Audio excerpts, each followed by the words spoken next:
Chapter 1095. Lu Weigui knew that Wang Fei was willing to ask him because she respected him. If she gave orders to him, he had to do it according to his status. This Wang Fei was not a normal person. She was Prince Zhengxiren's wife, and Ji Zheyu, who was attacking the city, was Prince Zhengxiren's sworn brother. Wang Fei really thinks too highly of this lowly official.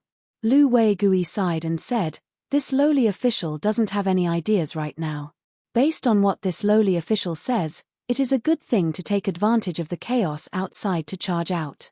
However, the Yamen is heavily guarded and is not so easy to break through. If there are casualties, it would be a disgrace to the brothers." Qin Yining thought to himself, "I've said everything to Lu Weigui. Isn't she thinking about this as well? The difficulties are in front of them and are all obvious." But Qin Yining immediately understood Lu Weigui's thoughts and couldn't help but smile and shake his head. These people who had been in the bureaucracy for a long time were unavoidable in their actions. Qin Yining did not make things difficult for others and said, "There are many people outside. Right now, Lu Heng does not want to use lightning methods, so we are fine for now. We don't know the result of the attack on the city by Duke Ding's army. If Lu Heng becomes angry and kills us to vent his anger, or wants to take us as hostages, then with just our people, can we be a match for so many people outside?" Lu Weigui shook his head and sighed. "This is the case. Not to mention anything else, if the other side uses fire, we will all suffocate to death here." "Wang Fei, do you mean to take a gamble?" Qin Yining said, "There is no other way at the moment." Everyone's expression was grave. They were afraid of the danger in front of them and the unknown future. But they also understood that if they did not take a gamble, they would probably die here. Qin Yining observed everyone. Seeing everyone calm down and think about the path ahead, he slowly said, "We don't have to let the brothers risk their lives. I don't want to sacrifice anyone. Let's listen carefully to the movements outside. If the battle becomes intense, we may find a chance to charge out." Lu Weigui agreed and said, "Wang Fei is right. When the situation outside the city is most tense, Lu Heng will probably send reinforcements. The defense here will naturally be relaxed." The bailiffs nodded as if they had seen a glimmer of hope.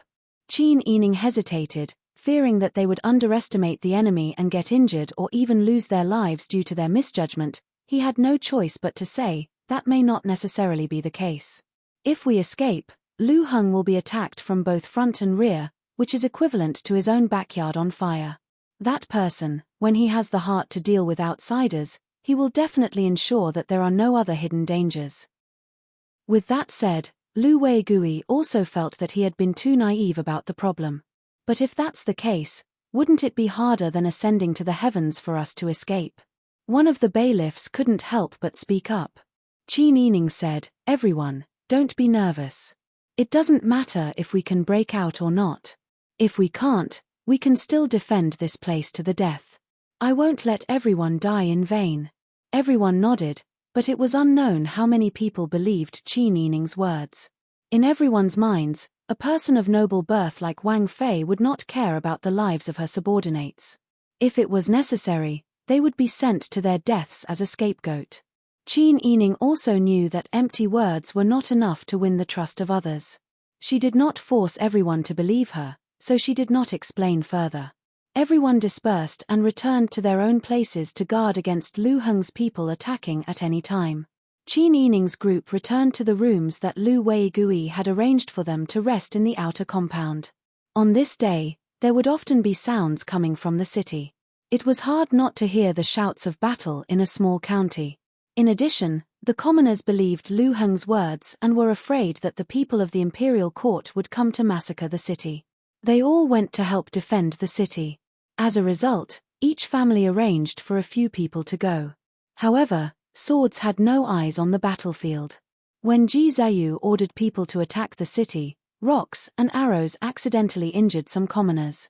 How could the people in the city remain calm after hearing the news of their children's deaths? The entire Huichuan county was shrouded in the fear of war. Outside the Yamen, the rebel soldiers that Lu Heng had arranged were still guarding the place. Jingzhe cautiously wanted to go out to investigate several times, but even with his outstanding martial arts, He couldn't escape the eyes of everyone under the tight security of sentries every 2 steps and sentries every 10 steps. Is there really no other way than to force our way in? Lu Weigui said in disbelief when he heard the result. The atmosphere in the courtyard was gloomy. Even though the bailiffs and soapy officials took turns to rest, the high tension still made everyone extremely tired. They wanted to live, but now they were trapped here like lambs waiting to be slaughtered. Sooner or later, there would not be enough food to eat. Sooner or later, Lu Heng would lose his patience and order people to attack. Under such circumstances, waiting was a kind of torture that made them mentally and physically exhausted. Those with weaker endurance even thought that it would be better if the other party attacked now. If they could not win, they would fight to the death. They would not wait for a knife to fall on their heads like this. Qin Yining would also walk around the yamen. Seeing that everyone was anxious and fearful, the atmosphere was oppressive and there was no fighting spirit, he could not help but worry. Princess. Lu Weigui invited Qin Yining to a secluded corner and discussed in a low voice, Princess, why don't we organize people to attack now and try? What if we can escape? If this continues, I'm afraid that before we can successfully break out of the encirclement, someone will surrender first. Qin Yining was also worried about this. If someone surrendered while the others were unprepared and opened the yamen door, this situation was simply unimaginable. But if we want to rush out now, the odds are really not good. I'm afraid that some of our brothers will be sacrificed for this. Qin Yining was helpless. If we can't escape after sacrificing our brothers, things will be more difficult in the future. Lu Weigui was so worried that he almost scratched his hair. It's really a dilemma. Qin Yining sighed, isn't it a dilemma? She came to destroy the imperial mausoleum. Although she did not do it herself, she achieved her goal. She helped Pang Xiao vent his anger. She just didn't expect that Li Qitian would really do the worst-case scenario that she had predicted. For the sake of the imperial mausoleum, he could ignore the lives of the people under the famine and even lead the army to war. How could such a person be a king? They could not rush out at this time, so they could only wait for the opportunity. But before they could find the opportunity to rush out, they heard many worried voices on the other side of the wall. How could this be? We were defending well at first, and Duke Ding couldn't do anything to our Huichuan county for a while, but the Tatans suddenly appeared. Weren't the Tatan defeated by Duke Ding? Now they suddenly came here. It must be premeditated. It's a good thing that Duke Ding doesn't care about attacking the city and concentrates on dealing with the Tatan. What's so good about it? Is your brain filled with tofu pudding? If the Tatan defeated Duke Ding, the next Tatan to face the Tatan will be our Huichuan county. Tell me, how much ability do we have to fight against the Tatan? As soon as these words came out, the discussion outside the wall stopped abruptly, and the atmosphere suddenly froze. Qin Yining and others couldn't help but feel nervous when they heard this. Back in the wing room, Qin Yining paced back and forth with his hands behind his back. How could the situation become so complicated? This was Huichuan County, which was not far from the capital. Although the emperor of the previous dynasty only said that the capital was set at the capital in the north, for many years, there had never been a situation where the Tatan directly marched into the capital. If the Tatan appeared here, then what about the cities in the north of Huichuan County? Would they all fall into the hands of the Tatan? If the Tatan broke through here, then the Tatan army would reach the capital in less than a day and attack the city. At that time, even if Li Qitian had the tiger talisman, he wouldn't be able to make the tiger army, the dragon army, and the South Pingnan army rush over in the blink of an eye, right? Qin Yining didn't care about Li Qitian's throne at all. What she cared about was the people. If the iron hooves of the Tartans really trampled over them, how could the people survive? After years of war, natural disasters, and man-made disasters, the famine had not been solved. If the Tatan attacked, burned, killed, and looted, it would be too difficult to make the people, who had experienced many twists and turns, bow their heads and acknowledge an outsider as their master. Qin Yining was so anxious that the corners of her mouth started to blister. Qin Yining wasn't the only one who was anxious.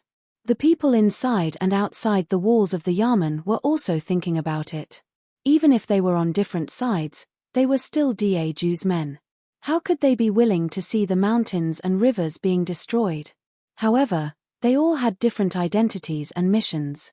At this time, they could only stand there and be anxious. Darren. Why don't we just charge out? If we die, we brothers will accept it. If we wait for death here, we will either be killed by the rebels or be killed by the Tartans. This is too torturous. Yes, Darren.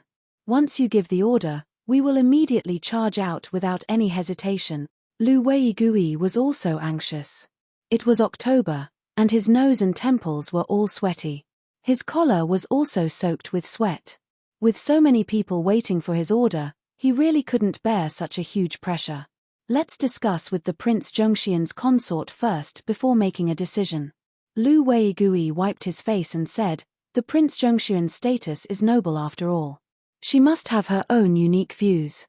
No matter how bad it will be easier for us to survive if we follow her. Okay. Many people agreed. The private advisor and the local district deputy looked at each other and then followed behind Lu Weigui to Qin Yining's room. After hearing Lu Weigui's intentions and seeing the anxious bailiffs that Lu Weigui brought, Qin Yining knew that the people's hearts couldn't be calmed down. She was also having a headache over this matter. Being trapped here, even if she had thousands of ideas, she couldn't use them. Liao Zhibing, Jing Zhe, and the others led people to guard Qin Yining's side and discreetly sized up the people in front of them. No matter how tense the situation was, their first task was to protect the princess consort. Just as the situation was tense, the district deputy suddenly opened his mouth. If the Tatan attack, we only have one way to survive. Qin Yining and Lu Weigui looked at this person at the same time. Lu Weigui said in a low voice, "What do you mean?" Chapter 1096. Qin Yining didn't immediately express his opinion. He frowned and looked at the county magistrate, his eyes full of curiosity.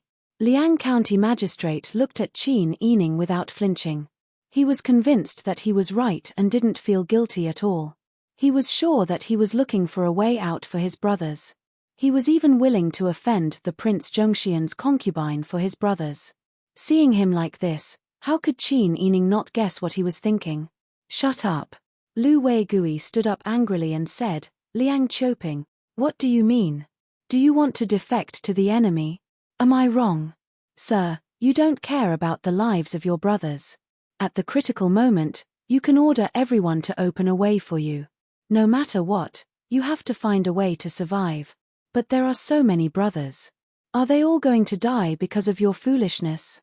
Although he was talking to Lu Weigui, Liang County Magistrate's eyes kept glancing at Qin Yining. He was obviously scolding Qin Yining indirectly, implying that Qin Yining didn't care about the lives of others because he had a way out. Lu Weigui was furious and shouted, I didn't mean to disregard everyone's safety. If I did, why didn't I break out early? Why did I wait until now? Sir, since you didn't think so, why didn't you think more about your subordinates? It's because we need to think about it that we are talking about this here. I didn't make my own decision. But what are you talking about? Defect to the Tatan and then become a knife for them to kill the people of Daeju? What else can we do? You nobles all have a way out, but we don't deserve to die. Lu Weigui and Liang County Magistrate argued until their faces and necks were red. Both of them had their own opinions, but they had already made their opinions clear. Lu Weigui wanted everyone to live, but he would never surrender to the Tatan to deal with Lu Heng. Even if Lu Heng was a rebel, he was still a citizen of Daeju. But Liang County Magistrate was willing to betray Daeju in order to survive. Qin Yining didn't want to comment on who was right and who was wrong. He only said, both of you, listen to me first. The two of them glared at each other like fighting cocks. After a long while, they finally looked at Qin Yining angrily. Qin Yining said, none of us know what the situation outside the city is like. Did Tatan really attack them? We don't know whether Duke Ding really has no power to fight against the Tatan, or whether Lu Heng's people can defend the city. It's too hasty to make a decision just by hearing a few words outside. Lu Weigui took a deep breath and agreed, Princess is right. Then, he glared at County Deputy Liang with disdain.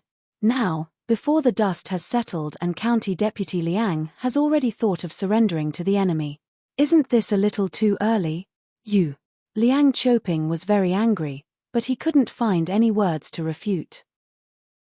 Qin Yining saw that the two of them were about to quarrel again.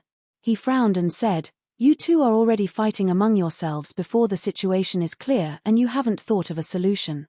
Aren't you afraid of being laughed at by others? Isn't it too early for you to make a decision?" Lu Weigui was stunned. Then, he gradually understood and his expression became awkward. County Magistrate Liang didn't think the same as Lu Weigui. He was still suppressing the anger in his heart. He said with a mocking tone, "Princess, it's easy for you to say that. You have a noble status. Even if the city is breached, you can find people who will protect you with their lives. But what about us brothers? No matter how chaotic the imperial court is, no matter how the Tartans attack, what does it have to do with us? We aren't the ones who usually eat, drink, and wear gold and silver. When something happens, we have to die." It had to be said that Liang Choping was very good at stirring up emotions. When they were quarreling, some of the bailiffs who came with them already felt the same way. Now, with a few words, he stirred up the emotions of the bailiffs and soaps. No matter if the imperial court treated them well or not, people were greedy. If they were given a little good, they would want more. They only felt that County Deputy Liang's words were reasonable and it was exactly what they wanted. Everyone was quiet at first, but when they heard County Deputy Liang's words, they all became more agitated. The feeling of being surrounded by enemies and facing death was too terrible. This feeling of having a knife hanging over your head and being at the end of the road was not something that people like them who were usually better than ordinary people could understand. Qin Yining was reprimanded, but he wasn't angry. Under the pressure of fear, people's hearts were sensitive and impetuous. At this time, even if she said more, it wouldn't have any effect. Instead, it would make people more determined. Qin Yining said calmly, "I won't let people die for nothing. Right now, we are surrounded and can't know the real situation outside. It won't be easy to know what they are planning. If you have doubts in your hearts, it won't be good to make a decision immediately. You can wait and see for a while before making a decision." Speaking to here, Qin Yining smiled mockingly, "I didn't bring you here. I don't have any right to order you. If you feel that you won't be able to survive by following me, you can do whatever you want. But there is one thing that I want to make clear." Qin Yining looked around and saw that everyone's attention was on him. He then said, "The Taytan people are not my people. For many years, they have been at the border. They have burned, killed, and robbed the people at the border. They have done all kinds of evil. When they hit the grain and grass, they hurt our people. Facing such jackals and wolves, if anyone has the intention to seek refuge, I won't let them off easily." When the men heard this, they couldn't help but be silent. Some people were reflecting, and some people were not convinced. Wang Fei says it so easily. You are of noble birth and live a luxurious life. How can you understand the suffering of the people below? Duke Ding is Prince Zhongxian's sworn brother. He will come to save you at a critical moment, District Magistrate Liang said mockingly. You have a way out, and you don't care about the lives of your brothers? If you run away, how are we going to survive? If we don't seek refuge with the Taytan, are we willing to die? Qin Yining didn't know how there could be such a person who could speak so confidently of betraying the country. Qin Yining was even more lazy to persuade the other. Dogs only cared about the bones in front of them, pigs only cared about the food in the trough. They couldn't understand the human language of something that wasn't human. Qin Yining waved his hand and said, "Do as you please." Finishing, he turned and went into the inner room. Jing Zhe, Ji Yun, and the others immediately returned to their original positions. This was the Yamen, Lu Weigui's territory. It wasn't good for them to send the guests away, but it was clear that they refused to talk. Lu Weigui hated District Magistrate Liang for saying this. After leaving the room, he strode to the study. District Magistrate Liang and his advisor talked in a low voice for a while before calling for the brothers to go back and guard. Inside the room, Qin Yining said in a low voice to Jing Zhe, "Pay attention to arranging people to protect Magistrate Lu in secret. In such a life and death situation, there are many people who will do anything to survive. Jingzhe nodded and said in a low voice, "You suspect that they will act against Magistrate Lu? Maybe they won't kill Magistrate Lu, but will kidnap him and use him as a bargaining chip to negotiate with the Titan. In reality, their best bargaining chip isn't Magistrate Lu, but me." Ji Yun thought of Qin Yining's energy in the Titan and the hairs on her back stood up. "Princess, don't talk nonsense. You won't encounter those things again. We will do our best to protect you and won't let you fall into the hands of the Titan." Seeing Ji Yun so nervous, Qin Yining couldn't help but pat her hand and said with a smile, "I know. So besides protecting Lu Weigui, you also have to think of ways to protect me." Jingzhe said seriously, "Princess, don't worry. Even if we risk our lives, we will protect you. We will protect you as well." Qin Yining waved his hand, "Why do I need you to do this? Moreover, from now on, if I don't have a chance to break out of the encirclement, I won't go out. It will be easier for you to protect me." Jingzhe agreed with a smile. Seeing that Qin Yining was still able to talk and laugh freely in such a tense situation, he couldn't help but admire him. Even his own nervous mood was relieved a lot. "Princess, do you think Duke Ding can win?" Jingzhe asked. Qin Yining said, "There is no doubt about Duke Ding's ability. If there is a slight setback, it must be because he was caught off guard by the other party. However, as long as Duke Ding can catch his breath and has time to adjust, he will definitely be able to defend this place and not be invaded by the Titan." It was ridiculous. Just a moment ago, the people outside the city were attacking Huichuan County, but now they had to face the Titan directly. How did the Titan come here? Did they disguise themselves and enter Daeju, or did they directly advance to achieve their goal? Or did someone come to their rescue? Qin Yining's expression became more and more serious when he thought of this. If there was really a spy, Ji Ziyu's actions would be difficult. He didn't know if Pang Xiao's injuries were better now. If he wasn't injured, he would have taken her back by now. Qin Yining's imagination ran wild. Unknowingly, 2 hours had passed. During this time, everyone was carefully listening to what Lu Heng's subordinates said outside the wall. They found that they were not the only ones worried. Lu Heng's subordinates were also worried about the Titan invasion. In the evening, the conversation outside changed again. Qin Yining. Duke Ding is probably an arrow at the end of its flight. He lost to his former opponent just like that. Didn't he sigh? If Duke Ding came with the Dragon Stallion army, he would definitely be able to beat the Titan until they cried for their parent. But now that we have been abandoned here, we are also going to cry for our parents. I don't know what it is like outside the city now. Qin Yining frowned. Ji Yun shook his head. Just as he was about to speak, the low voice of Da Han, who was on duty outside, suddenly came from outside. "Who are you?" "This is Huichuan County's Yamen. How can you come and go as you please?"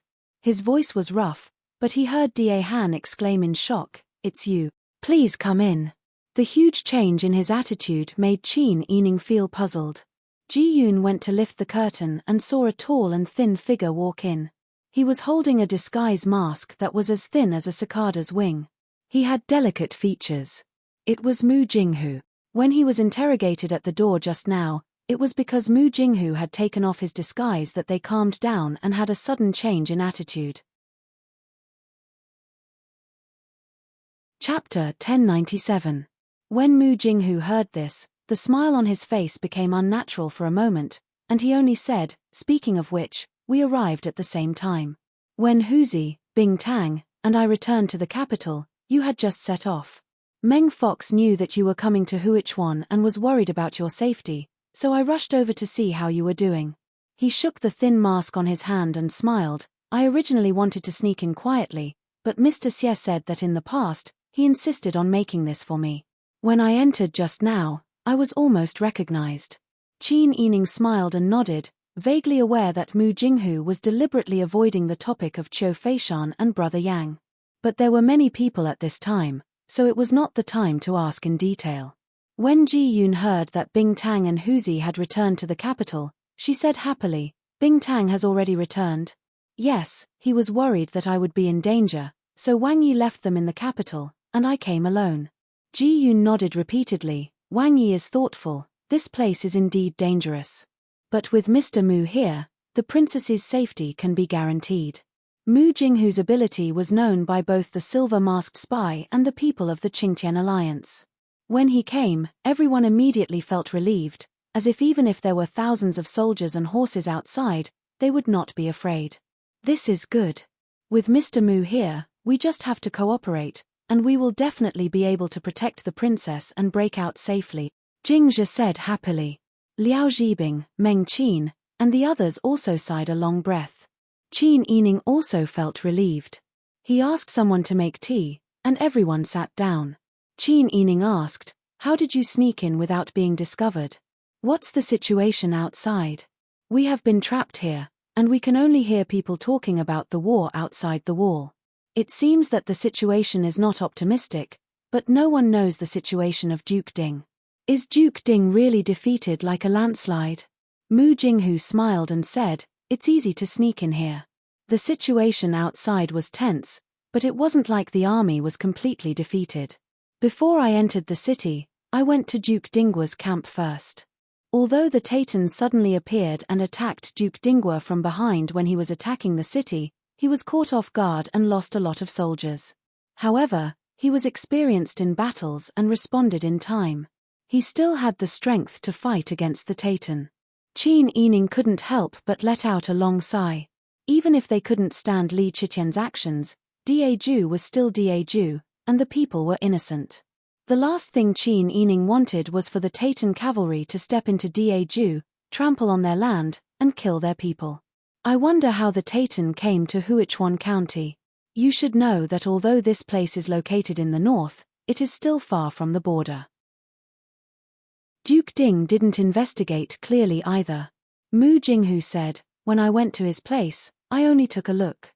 Because I wasn't very familiar with him, I was afraid that I would be suspected of spying on military intelligence, so I didn't ask in detail." Qin Yining nodded in understanding. Duke Dinggua is strict in managing the army. "I think you have already put in a lot of effort to find out this information. As long as Duke Dinggua still has the strength to fight, it's a good thing. In the current situation, Duke Dinggua's army is stationed outside the city, and the Tatan and Lu Heng's troops in Huichuan County are attacking him from both sides. I think, why don't we think of a way to solve the crisis in Huichuan County and let Duke Dinggua's people into the city?" Everyone was silent. Princess's idea is good, but it's not easy to do. Lu Heng is buying people's hearts in Huichuan County. In addition, when Duke Dinggua attacked the city, he accidentally injured many people who went to help defend the city. Presumably, even if we let Duke Dinggua enter the city, the people will not agree and will still do something behind his back. After listening to Liao Zhibing's analysis, everyone present couldn't help but sigh.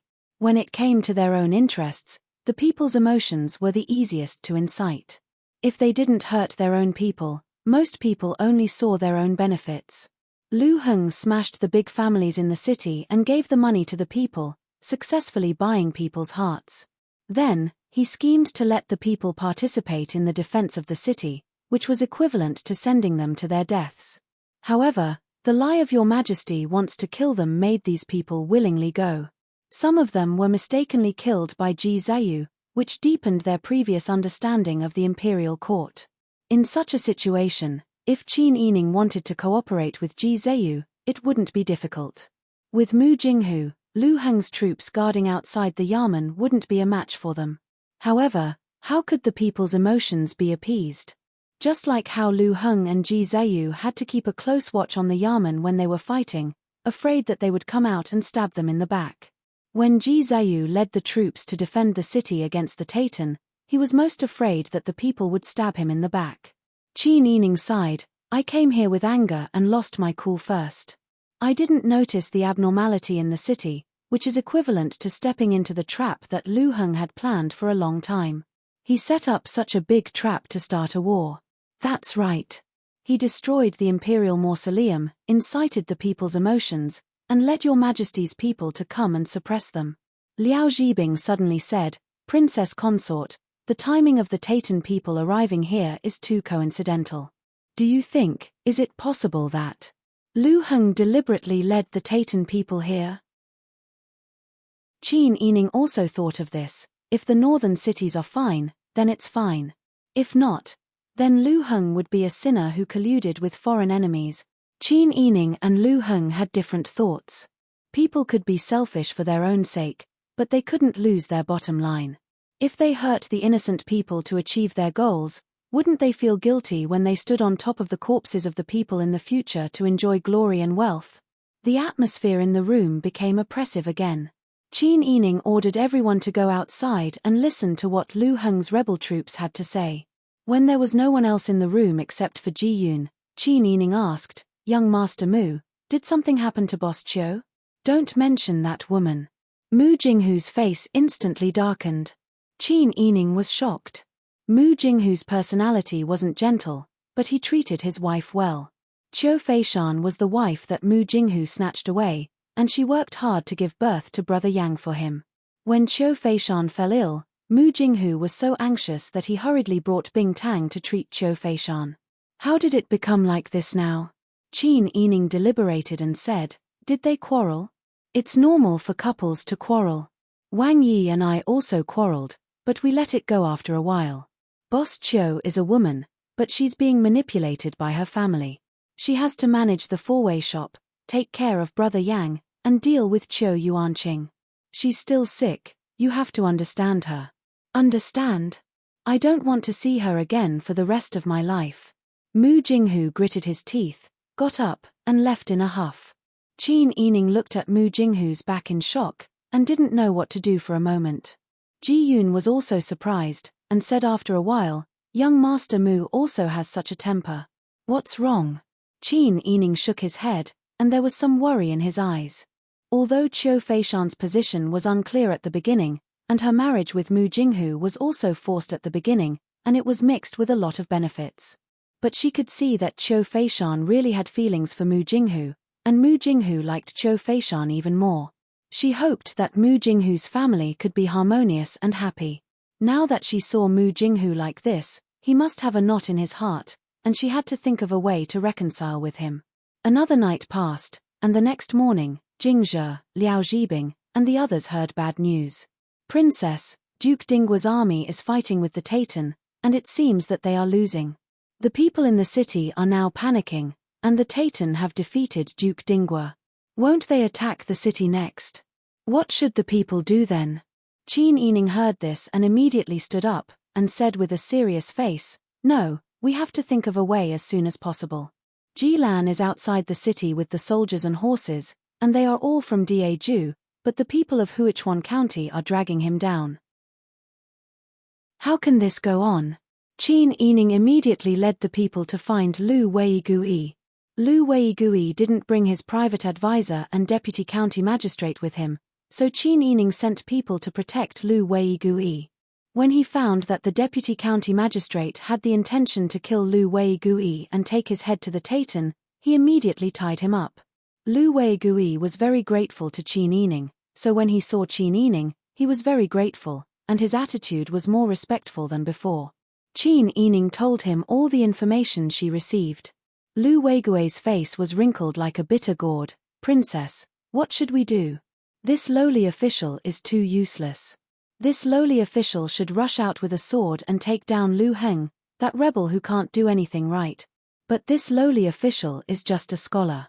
Qin Yining said, "Official Lu has already done very well. But now is not the time for us to defend the Yamen. I think we should rush out, occupy the city gates, and open the double doors to let Duke Dinggua's troops in. Otherwise, if Duke Dinggua is defeated, Daeju will have one less main force to fight against the Taytan. This is no longer a simple matter of pacifying a rebellion, but it involves the throne of Daeju." "Yes, Your Highness is right." Lu Weigui wiped his sweat. Although he was afraid, he still said righteously, "This lowly official will gather people and think of a way to rush out. Even if we have to risk our lives, we can't let the Taytan succeed." Seeing Lu Weigui's attitude, Qin Yining relaxed a lot. As long as he didn't oppose and didn't drag them down, there was a chance for things to turn around.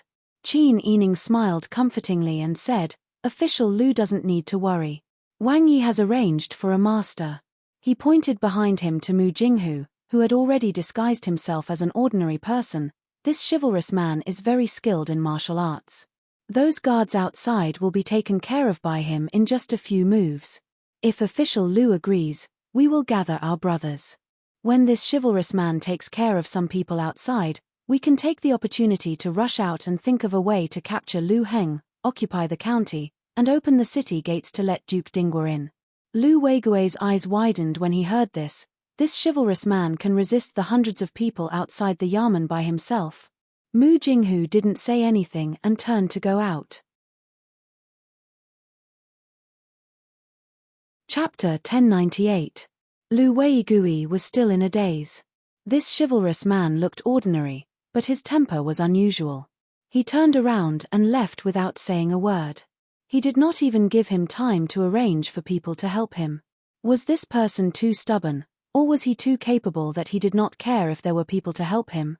Lu Weigui was puzzled, but he could not show it on his face.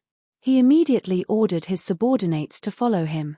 Qin Yining was the same as Lu Weigui. He knew that he would only cause trouble if he went out.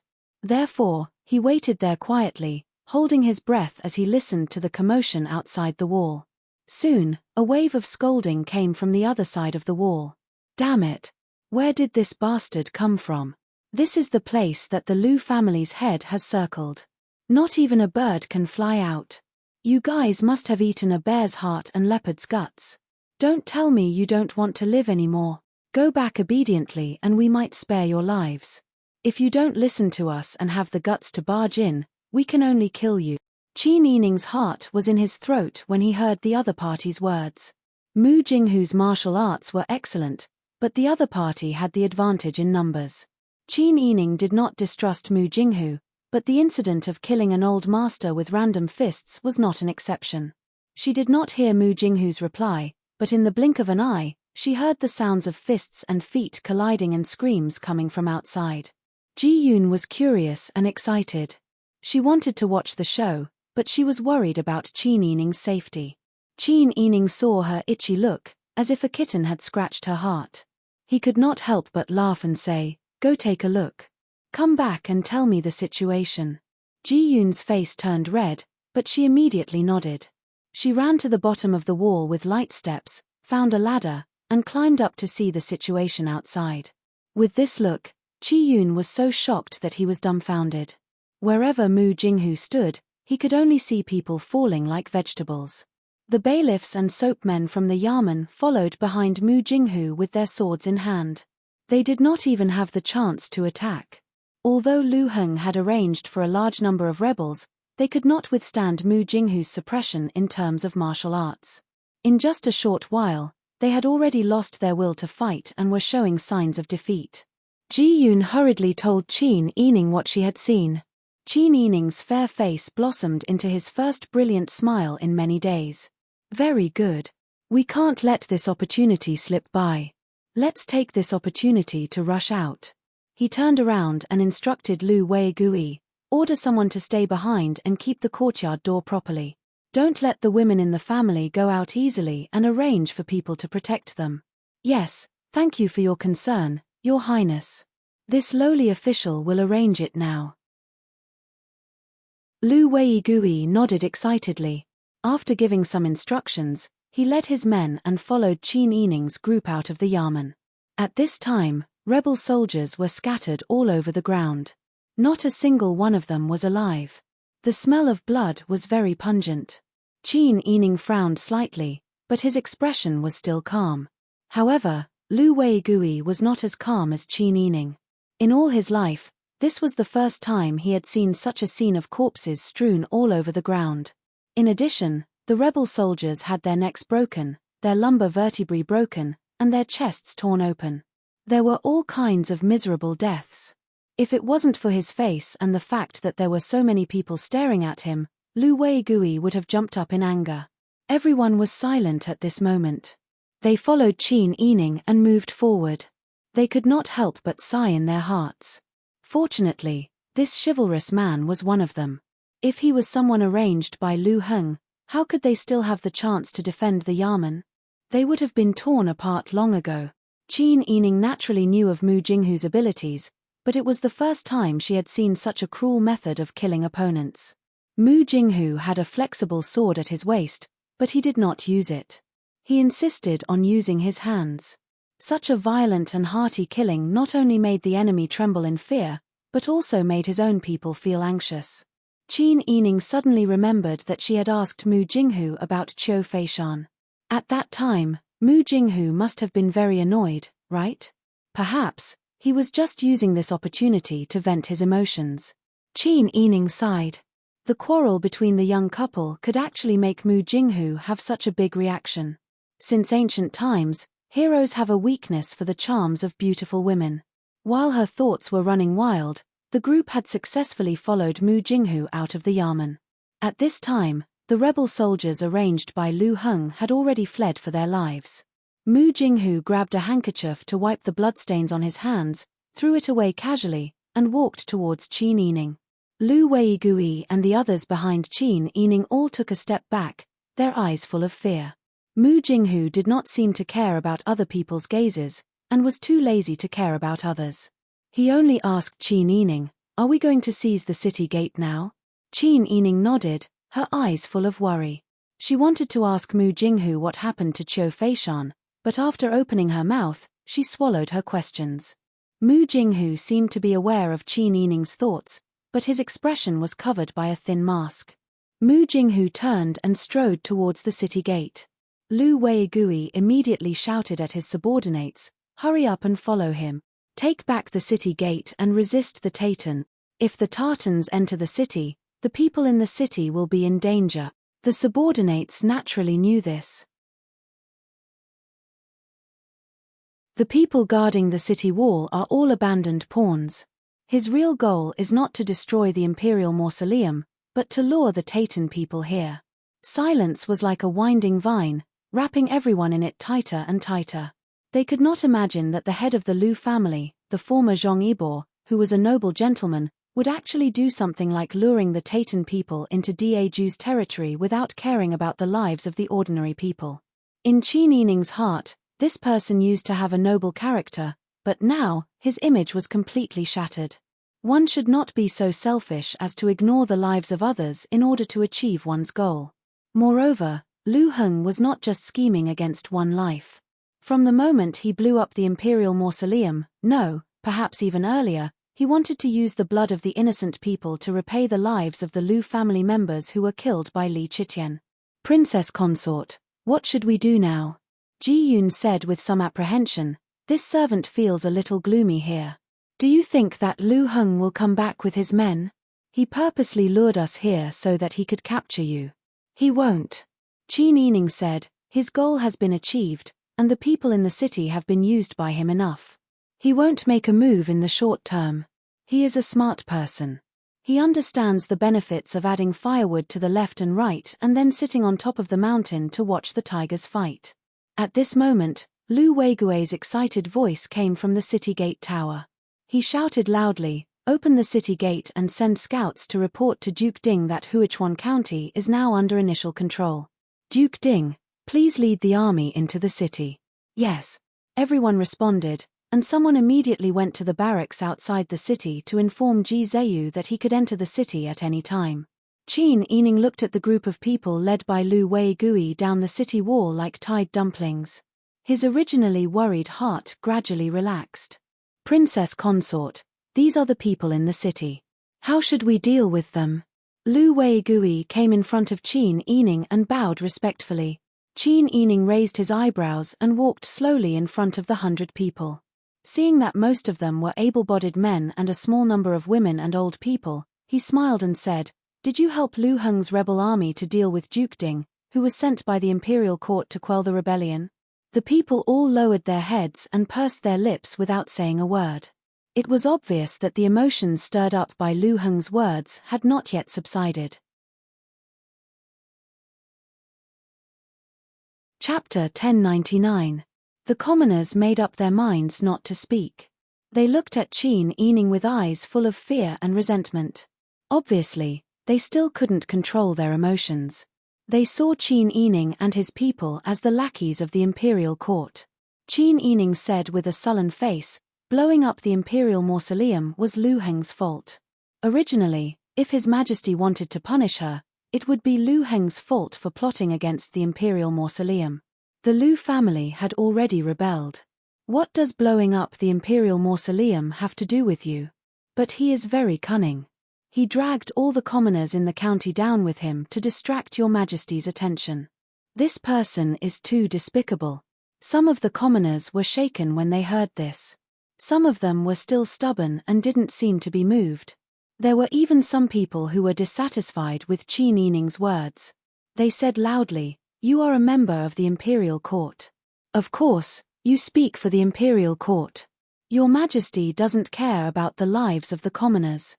He was willing to spend money to build the imperial mausoleum, but he was unwilling to give us food.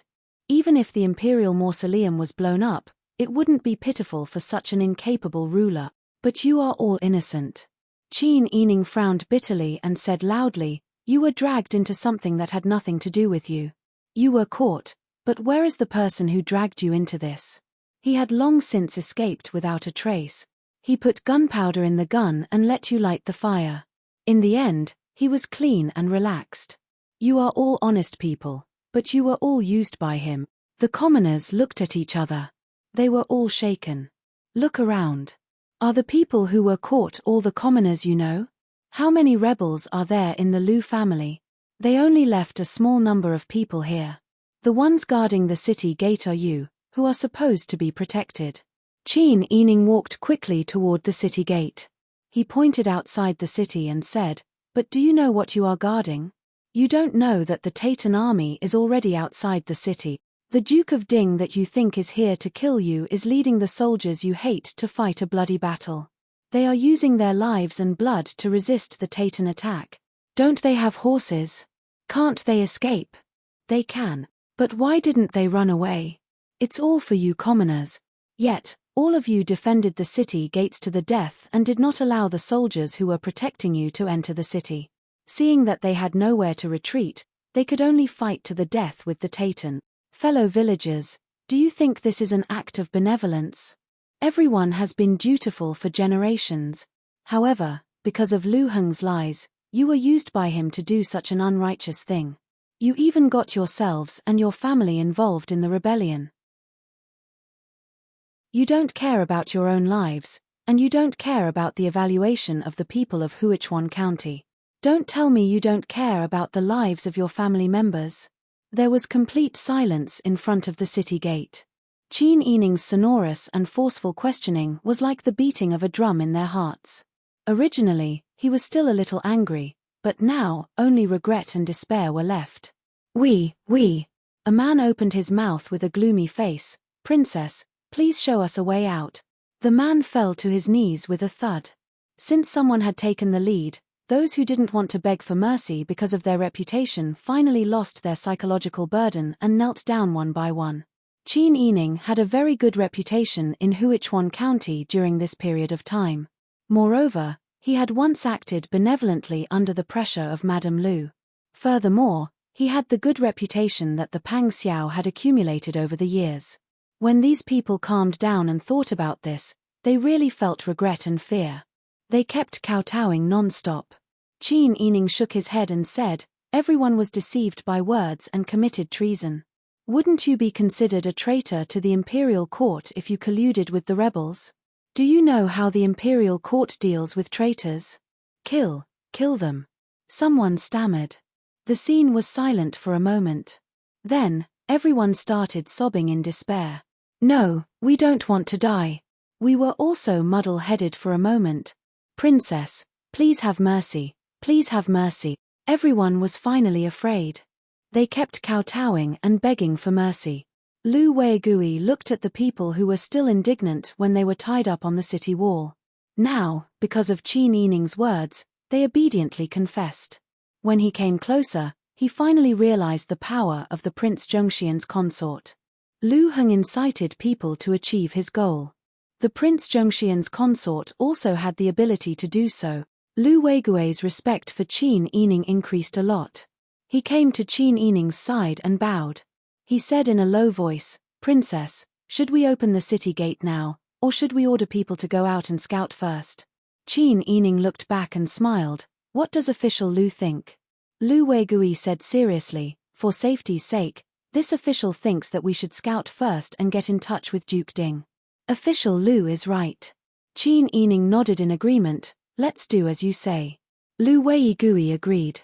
His heart was especially warm. He guessed that Qin Yining might have thought the same. However, she gave him the opportunity to speak. This was equivalent to giving him the credit for quelling the rebellion and welcoming Duke Ding and his entourage into the city. Although a woman didn't have much use for this kind of credit, she didn't want to walk the path of an official. But she was willing to give him the credit. This was a great respect and recognition for him. Lu Weigui's heart was filled with gratitude and admiration. After Qin Yining arranged this matter for Lu Weigui, he looked at the common people. "Everyone, stand up. If I wanted to kill you all, I would have done it on the city gate tower. Why would I waste so much effort to have you all come here to listen to me say this? Everyone is an ordinary person. This time, you all suffered an unexpected disaster. Everyone has old and young people in their families. I really can't bear to see you all being used without knowing it." The common people raised their heads and looked at Qin Yining. They hesitated and didn't dare to stand up. Qin Yining sighed, "Everyone, please stand up. I will do what I say. I will definitely protect you in front of Duke Ding. However, everyone has to be clear about the current situation. The Taytan soldiers are now at the city gate. Duke Ding is stubbornly resisting. If the Taytan people step into Huichuan County, everyone should think about the consequences." The common people finally calmed down and realized the seriousness of the matter. The leading man stomped his feet and lamented regretfully, "We were wrong. We were really muddle-headed. The Taytan people are outside. Everyone has long heard about the lives of the common people at the border who have been deprived of grain by the Taytan for years. How could we be so muddle-headed now? Could it be that Lu Heng has black magic?" Everyone was filled with regret. They wished they could beat their chests and stamp their feet. Qin Yining saw that more than half of his goal had been achieved, so he continued to work hard. "For the sake of our families, Huichuan County must be defended. Your Majesty originally ordered Duke Ding to capture the rebels. Because it was to capture Lu Heng and a small group of people, he didn't send many soldiers. However, knowing that the Taytan people have come here, Your Majesty will definitely arrange for reinforcements. Before the reinforcements arrive, please help Duke Ding and the soldiers of the Imperial Court. This is not only an opportunity for you to redeem yourselves, but also for the sake of your families." At this point, Qin Yining bent his knees and bowed. "Everyone is so righteous. I thank you here." When had the common people ever seen a noble lady in the Imperial Court bow to an ordinary person? In addition, Qin Yining didn't point out their mistakes from the beginning to the end. He always understood that they had been bewitched and found a way for them to redeem themselves. Their gratitude to Qin Yining was even deeper. Everyone nodded and said loudly, "Princess, don't worry. We will definitely guard the city gate and not let the Taytan take a step forward. Yes, we will definitely help Duke Ding guard the city gate." Not only the common people who were tied up in a row, but even the officials and soapmen, as well as the rest of the common people who heard the commotion, were also excited. They shouted loudly that they must guard the city gate and protect their homes. Once people were united, the power they formed was huge. Even if Ji Zayu had 3 heads and 6 arms, it was difficult for him to prevent people from stabbing him in the back. Now, Qin Yining's impassioned speech had stirred up everyone's emotions. They didn't care who was the emperor and didn't care about the lives of the other people in the imperial court, but they couldn't not care about their families. Even if they had to fight for their families, they definitely wouldn't be a burden to Ji Zayu. Qin Yining nodded again and again. He was so moved that he shouted slogans angrily and cursed the Taytan. At this time, there were sounds of fighting and killing outside the city gate. The guards at the city gate were ordered to open the city gate wide. The cavalry sent by the imperial court and the 3,000 soldiers and horses rushed in exhausted. The common people were stunned. Qin Yining hurriedly ordered, "Quickly untie everyone. Everyone, go and help. We must guard the city gate. We can't let a single Tatan come in alive. Yes. We can't let the Tartans come in and harm our common people. Old and young men, get your weapons." One by one, the strong men went to look for tools. Some found shovels, some took hoes, some took door bolts, and even the long iron ladles used at home for cooking. There were also some who were very smart and used the wooden pot lid as a shield. This group of common people looked like a motley crew, but in order to protect their homes, they showed even more fighting spirit than the imperial court's army. They all rushed up and went around Jizuyu's troops to the city gate. They didn't want to let a single Tatan enter the city. Jizuyu was the same as Pang Xiao. When retreating from a battle, he had always been at the rear. He had never been the first to run. When he cut down a Tatan cavalry approaching him with his sword, he turned around and rode his horse into the city, shouting, "Close the gate! Close the gate!" When he shouted, he saw the common people holding weapons. These common people saw Jizuyu riding his horse into the city gate. They immediately used all their strength to push the heavy city gate open. Seeing the Tartar cavalry approaching, even though these farmers hadn't had a full meal for a long time, they were still so tired that they saw stars before their eyes. At this critical moment, they closed the city gates with a bang sound. Jizuyu jumped off the back of his horse. He looked at the common people expressionlessly and with surprise in his eyes. The corners of his lips curled up slightly. Qin Yining and Lu Weigui quickly walked up to him. Lu Weigui cupped his hands and bowed. "I am Huichuan County Magistrate Lu Weigui." "Greetings, Duke Ding." Qin Yining also bowed and said, "Greetings, Duke Ding."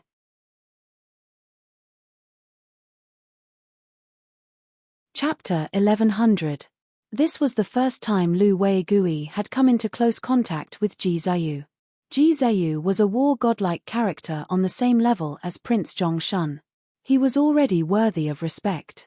Adding on Jizuyu's extremely handsome appearance and cold as ice noble temperament, it made people only feel reverence for him, without any other emotions. As such, Lu Weigui did not hide anything and respectfully described the situation in the city.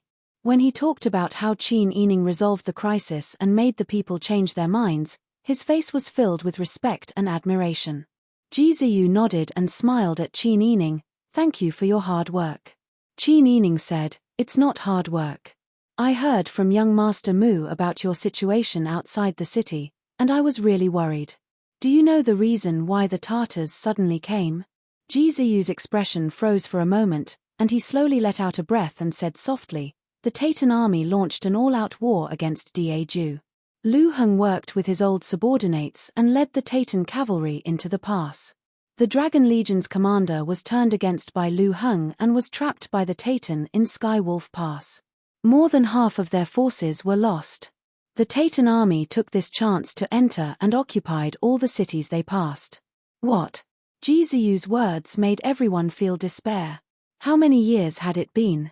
The Northern Tianyu, Sky Wolf, Sky Pivot, and Skygate passes were like four barriers that were tightly guarded by Jizuyu's Dragon Legion.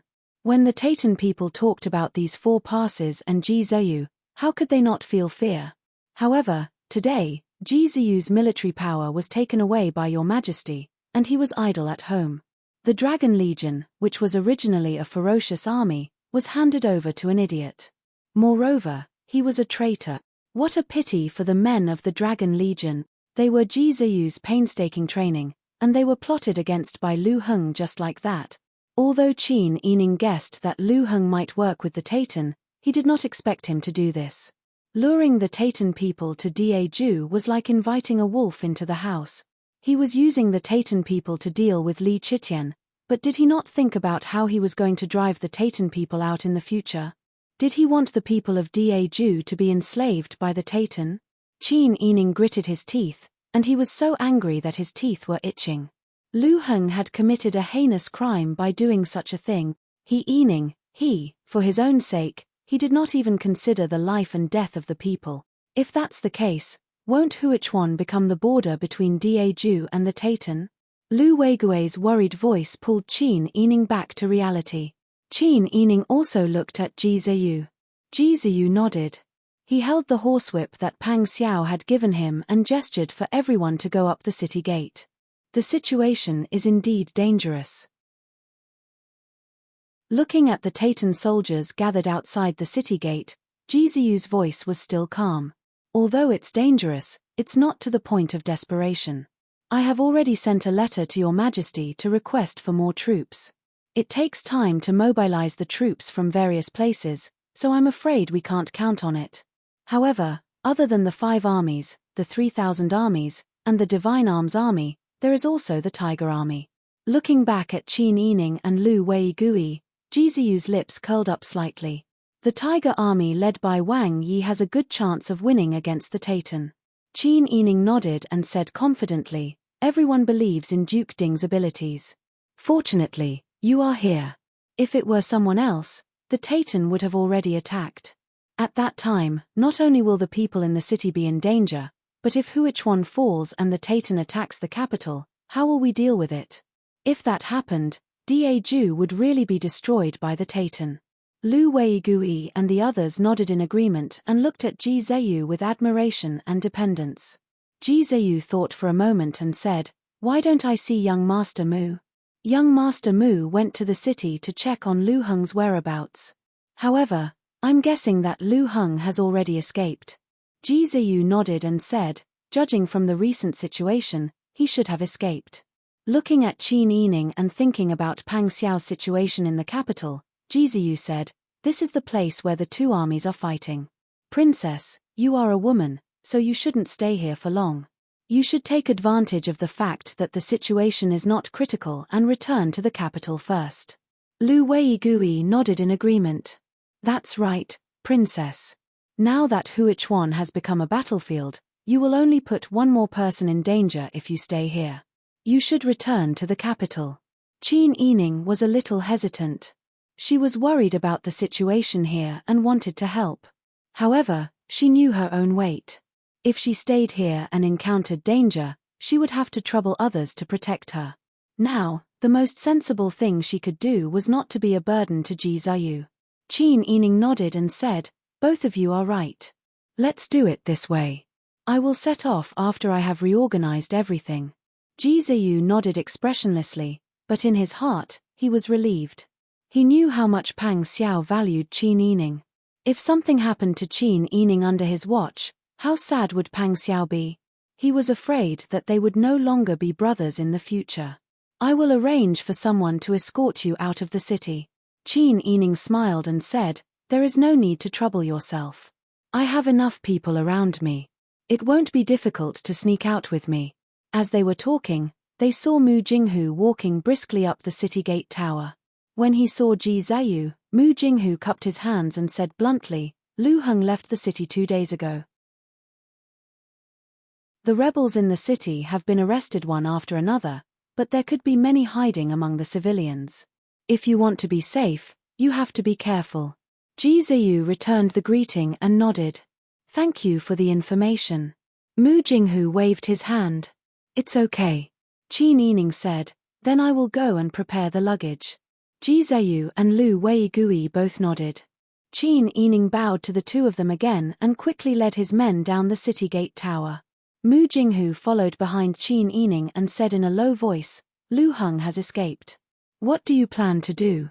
I can't think of a good idea at the moment, Qin Yining sighed and said, until now, I still don't understand why Lu Heng would end up like this. He wasn't such a person in the first place. Lu Heng might be able to achieve his goals one day for power, wealth, and to make himself stronger, but he had to pay a high price. This included his magnanimous heart, as well as his image in Qin Yining's heart. The group of people returned to the Yamen without encountering any danger on the way. However, Qin Yining knew that there was a huge hidden danger in this city. He didn't know how Ji Ziyu would deal with it completely. When they reached the side room, Ji Yun and the others went to pack their things while Qin Yining whispered to Mu Jinghu. Young Master Mu, logically speaking, I shouldn't talk too much. However, I can see that you're not in a good mood. If there's anything bothering you, just tell us. Wang Yi and I will definitely do our best to help you. Mu Jinghu was silent, but his eyes were full of emotions. He and Qin Yining were old acquaintances. Back then, before she and Pang Xiao were married, he had been by her side as a bodyguard. Over the years, he had witnessed her relationship with Pang Xiao with his own eyes. He knew her character and trusted her. Forget it. Mu Jinghu's voice was weak. He sighed and said, "There's no harm in telling you. That woman and I are completely done for. I don't want to see her again in this life." Qin Yining frowned. Seeing Mu Jinghu so angry and dejected, he deliberated over his words and said, "Could there be some misunderstanding? I can see that Boss Cho's feelings for you are real. She even gave birth to Yang Ji for you. A woman is willing to give birth to a man's child. Even if there's some misunderstanding between husband and wife, you should be more open-minded." Mu Jinghu shook his head. "You don't know. We've all been used by that woman. She's so cunning and sinister. She has all of us in her calculations. Including this time when she was sick. She deliberately pretended to be sick in order to lure me out of the capital." Qin Yining was speechless. "What's going on?"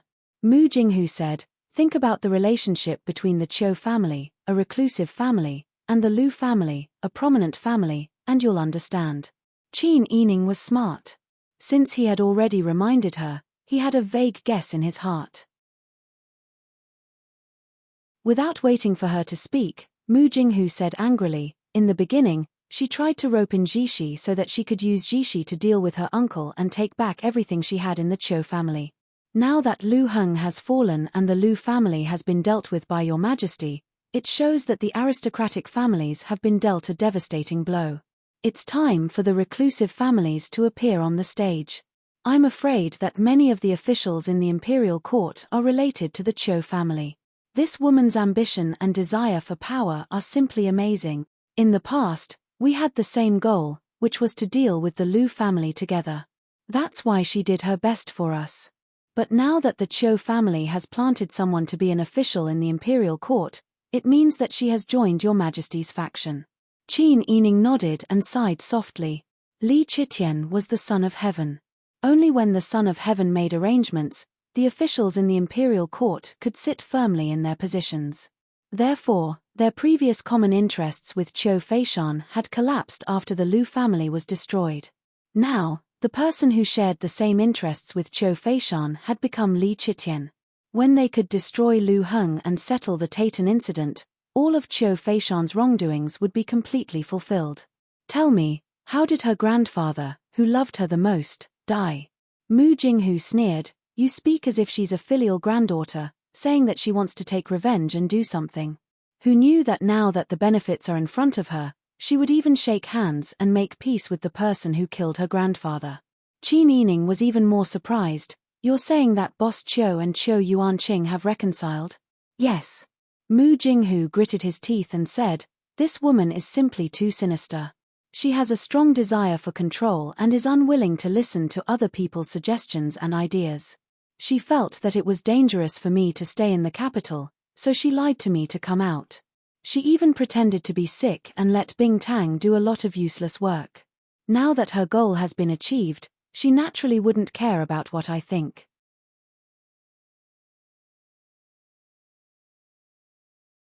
Chapter 1101. The room fell into a strange silence for a moment. Mu Jinghu slumped into a chair. Qin Yining did not know how to comfort him. Mu Jinghu was not someone who would casually slander others. Since he said so, it meant that this matter really happened. She had previously received a letter from Bing Tang saying that Cho Feishan's condition was strange. Now it seemed that if she was faking it, Bing Tang would not be able to diagnose it, but she insisted on having a headache. Bing Tang would naturally not know the reason and could only attribute it to a strange illness. Qin Yining felt that there were two reasons for this delay in Mu Jinghu's progress.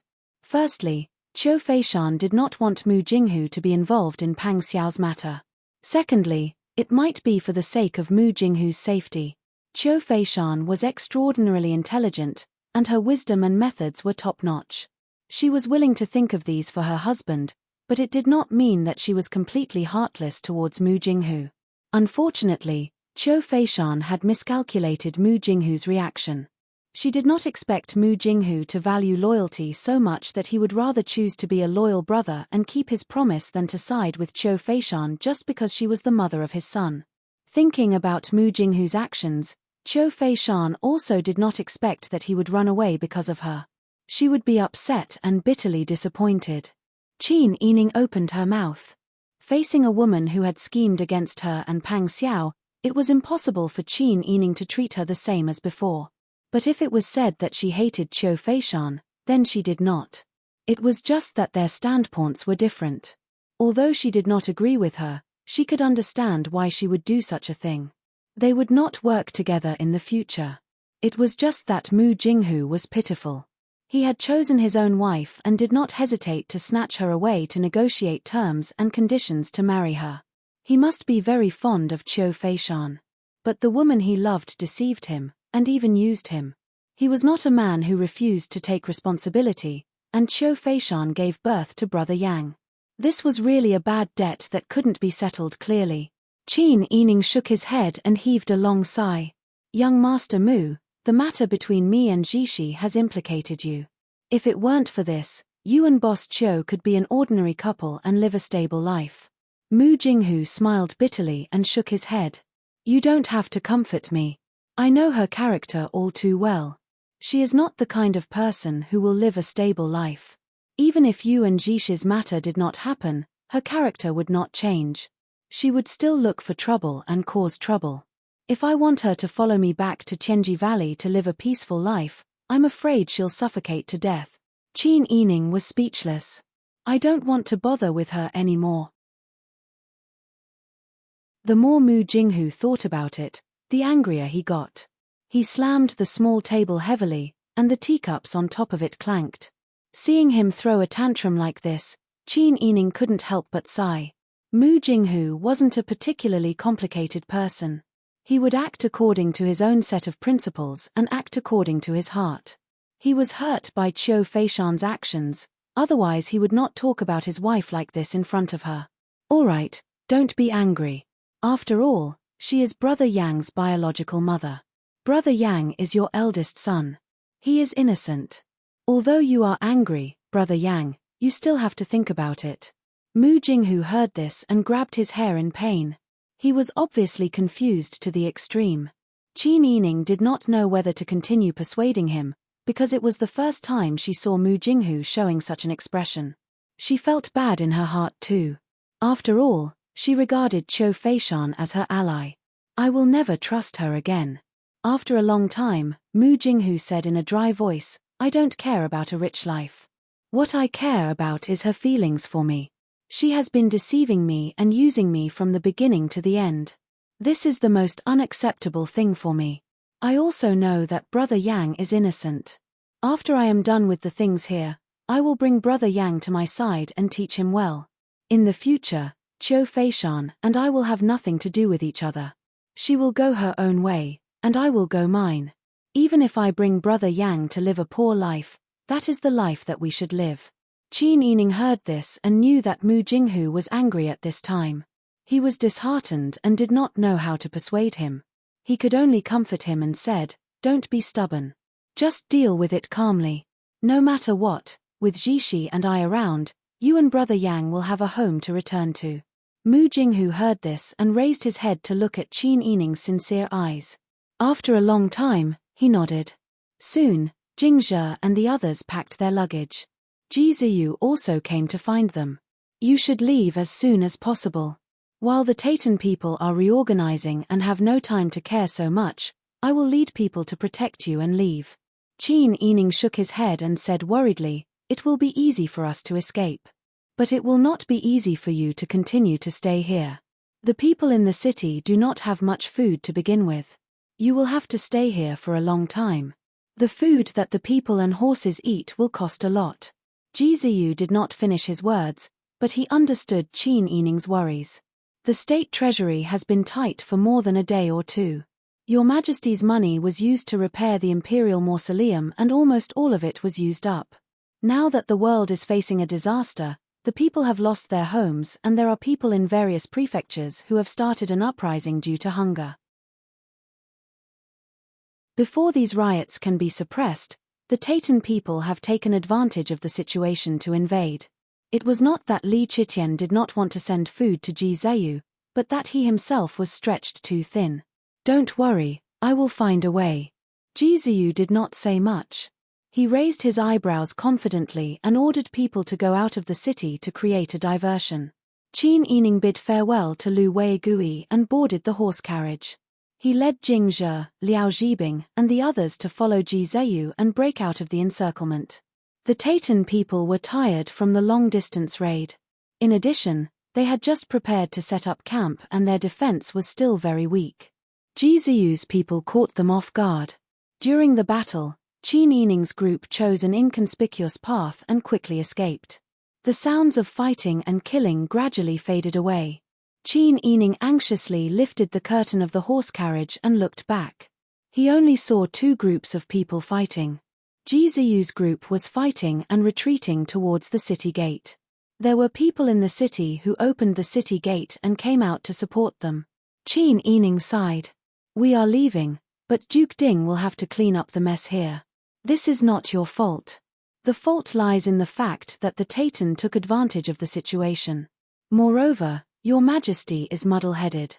If he had been a little bit more thoughtful, he would not be completely helpless at this time." Ji Yun's voice became louder and louder as he spoke. Liao Zhibing, Meng Qin, and the others who were following the horse carriage felt their blood boil and began to discuss with him. Mu Jinghu urged his horse to follow beside the group. His face was sullen and he did not say a word. Qin Yining lifted the curtain of the horse carriage and looked at Mu Jinghu. He could not help but sigh again. Because they were in a hurry and the capital was not far from here, Qin Yining's group camped outside for 2 nights and soon arrived at the capital. However, the scene in front of them made them even more shocked and powerless. There was a vast open space in front of him, with disaster victims lying or sitting all over the place. There were even women who were as thin as bones. Their cheeks were sunken and they did not forget to gently rock a child in their arms. There were disaster victims everywhere in the large open space in front of the city gate. There were even people arranged by the city to constantly patrol the area where the disaster victims were staying. Once they found a disaster victim who had already passed away, they would forcibly take him away, cremate his body, and bury him in the ground, regardless of the wishes of his family. Qin Yining naturally knew that these people were doing the right thing. In the face of a disaster, preventing the epidemic was the most important thing. No one would care about the feelings and tears of a few people. However, such a tragic scene had already spread to the capital. It still made people's hearts turn cold. "Wang Fei, let's." Ji Yun's throat was dry. He coughed a few times before he found his voice. "Let's go into the city now." Nodding, Qin Yining pursed his lips and frowned as he sat in the horse carriage. He did not dare to look at the tragic scene outside. The city gate was tightly shut.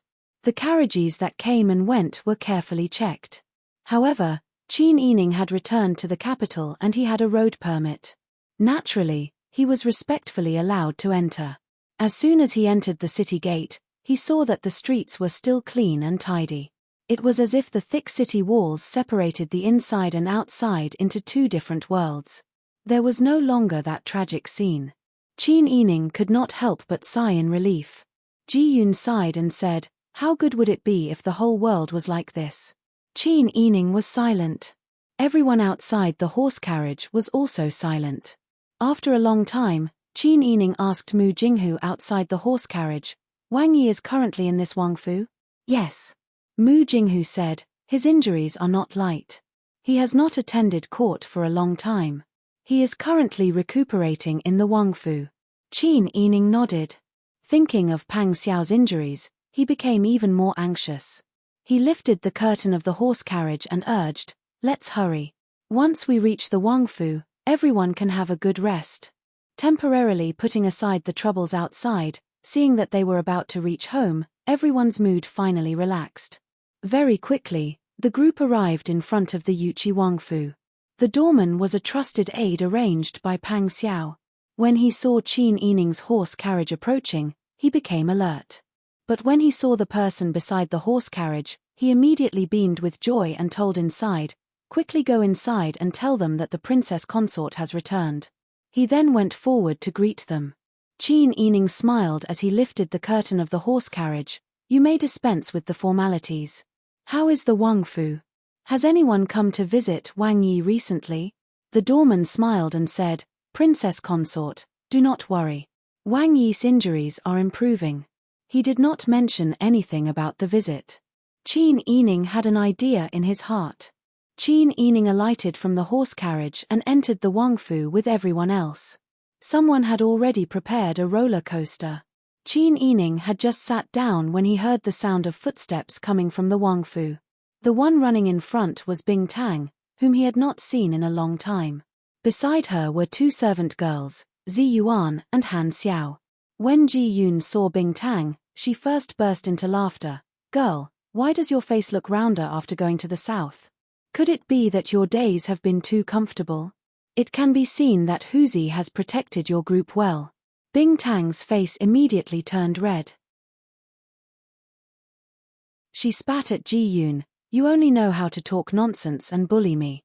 Princess consort, aren't you going to make a decision for me?" "Make a decision for what? When did I bully you?" Ji Yun said with a smile. Qin Yining could not help but laugh. He nodded and said, "Make a decision, make a decision. Both of you are people by my side. Naturally, I have to make a decision for both of you. Both of you are already old. You should have been released to get married a long time ago. In the future, it would be very good to return to my side as steward wives." This time, not only did Bing Tang's face turn red, but Ji Yun's face also turned red. The two of them shyly called out, "Princess consort." Everyone laughed for a moment, sweeping away the haze of emotions from the return journey.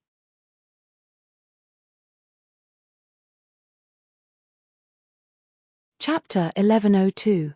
Bing Tang smiled bitterly. This servant has asked the doctor who treated Wang Yi.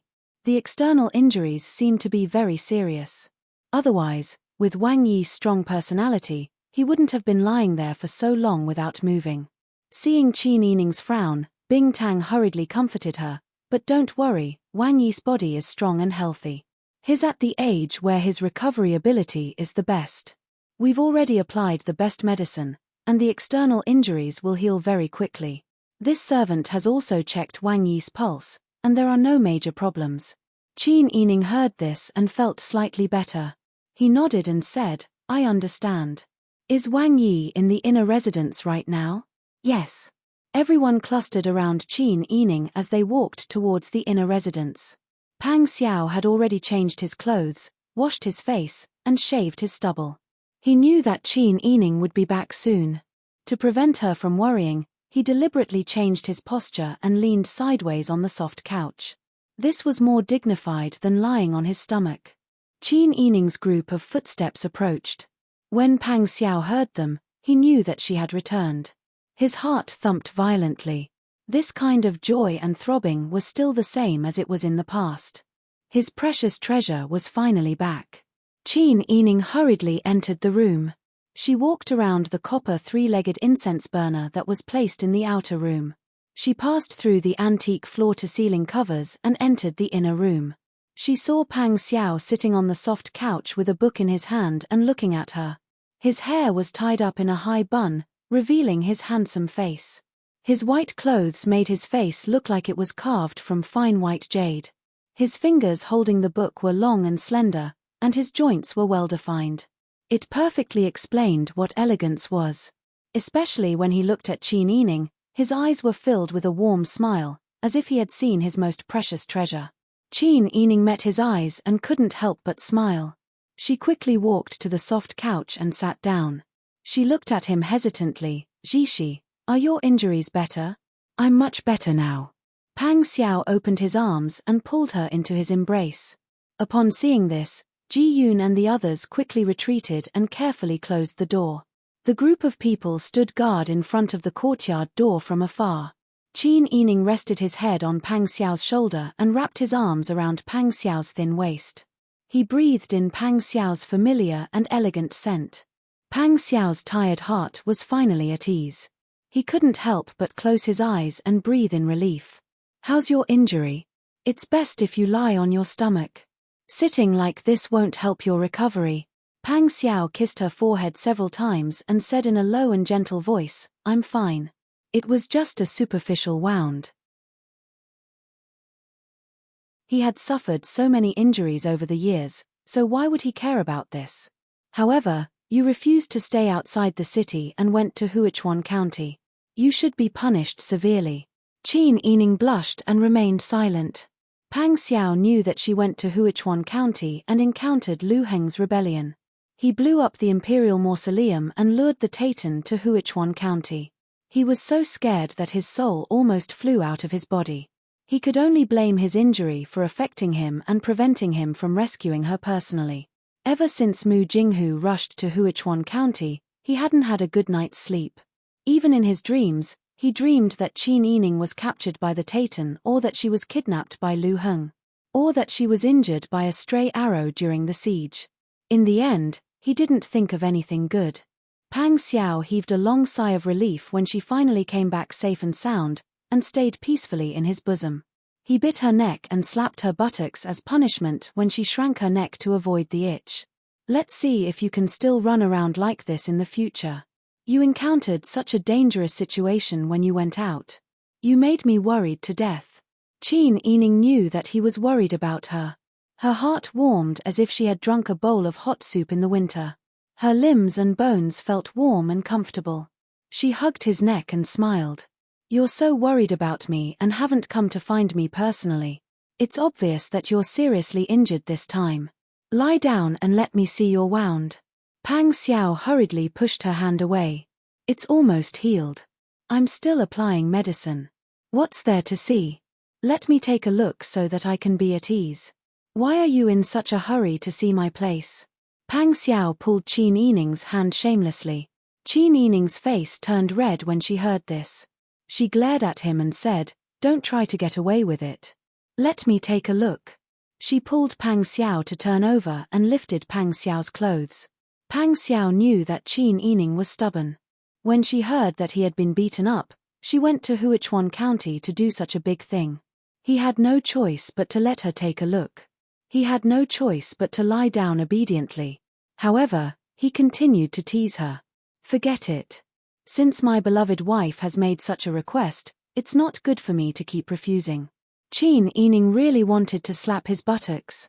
She wanted to see if this person still had the energy to talk nonsense. However, when she saw the red and swollen injury from his buttocks to his thighs that had not yet healed, her heart tightened. The flesh was about to be smashed. Her fingertips trembled as they hovered above the wound.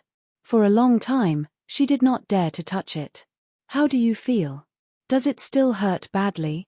Did you hurt your muscles and bones? When Pang Xiao heard her voice, he felt that something was wrong. He quickly pulled up his pants and turned over, pulling her into his arms. Qin Yining was already full of tears. Clear tears slid down her cheeks. Her eyes were red like a little rabbit that had been bullied and hated. Pang Xiao's heart was about to melt. He quickly hugged her in his arms and kissed her again and again. It's okay. Look, I'm fine now. My injuries are only superficial. The people who beat me up have always known my reputation. They didn't really dare to do anything to me. If you don't believe me, you can ask the doctor. You can also ask Bing Tang. I'll see if I'm lying to you. When Qin Yining saw him like this, and Bing Tang told her about Pang Xiao's situation, she believed his words. However, how could a person as proud as Pang Xiao be beaten by Li Qitian in front of all the civil and military officials in the imperial court? The more Qin Yining thought about it, the more distressed she felt for him. The more she thought about it, the more aggrieved she felt. She could not help but cry. Pang Xiao's heart ached even more. He hugged her and gently shook her body, coaxing her like a child. It's okay, Sister Yi. Don't cry. Don't be sad. Look, I'm all better now. Qin Yining shook her head. He humiliated you too much. I must make him pay the most painful price. Pang Xiao saw that her eyes were bright from crying. Her nose and lips were red. His heart softened. Okay. I'll help you, okay? Don't be angry. Be good. Qin Yining leaned on Pang Xiao's shoulder. After a while, she calmed down and realized that she had lost her composure. She could not help but blush. She quickly avoided his embrace and lowered her head to wipe away her tears. When Pang Xiao saw Qin Yining being so shy, he was both happy and distressed. He scratched her nose in amusement. Okay, you're crying on purpose to make my heart ache so that I won't punish you for going to Huichuan without permission. I didn't do that. Qin Yining rolled her eyes at him. Her nasal voice was strong, and Pang Xiao liked it. Okay. You're right. But you can't do this again in the future. Think about it. If I went straight into danger without saying anything, wouldn't you be worried? Baby, do you know how important you are to me? If anything happened to you, I don't know what I've done for my whole life. Qin Yining was moved. Pang Xiao was right. If she put herself in his shoes, how could she not be worried?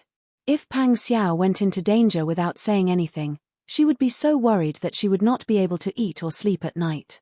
Qin Yining sniffed and said, I know. I won't do it again in the future. Good girl. Pang Xiao kissed Qin Yining's forehead. Qin Yining took off his outer shirt and accompanied Pang Xiao to rest on the soft couch. The two of them lay on one side and chatted from time to time. Most of the time, they talked about trivial family matters. In such a relaxed situation, Qin Yining naturally fell asleep very quickly. Pang Xiao raised a hand and gently brushed aside the loose strands of hair that fell in front of her. He looked at her quiet sleeping face in a daze. They had been separated for so long. She must have suffered a lot outside. Especially now that there were internal and external troubles. It was not peaceful everywhere. She might even starve. Pang Xiao's brows furrowed even tighter. He was now a tall tree that attracted the wind. Naturally, many people were watching him. In the future, he could not guarantee Qin Yining's absolute safety. He was also afraid that someone would suddenly stab him in the back. Qin Yining was also wholeheartedly thinking about him. He was really worried that if something happened in the future, she would disregard her own safety and wholeheartedly only think about him. It seemed that the only way to protect her was to make himself stronger. There were some things that had to be done even if he was against it in his heart. For example, that position. Pang Xiao and Qin Yining slept quietly for the entire day. The servants standing guard outside could not hear any other sounds from inside, and did not see anyone calling for them. They knew that Wang Fei and Wang Yi were resting. Ji Yun sighed in relief. After bidding farewell to Bing Tang, Ziyuan, and the others, she also went to bathe and rest. Qin Yining slept until the moon was high in the sky. She and Pang Xiao each ate a simple bowl of porridge. After washing up, they moved to the bed to sleep. Returning to Pang Xiao's side, Qin Yining was very happy. This was the first good sleep in recent days. Pang Xiao was the same.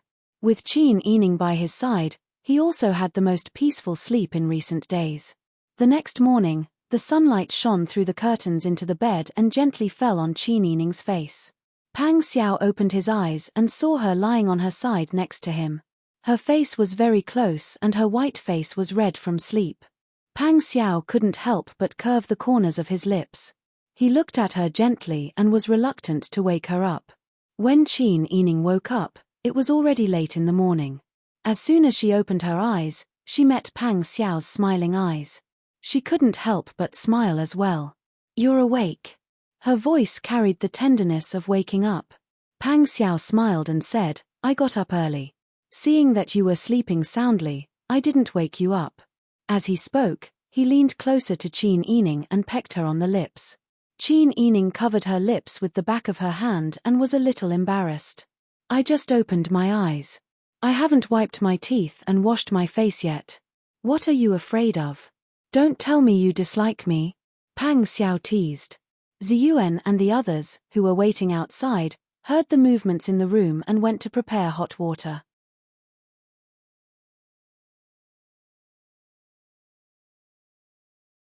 Chapter 1103.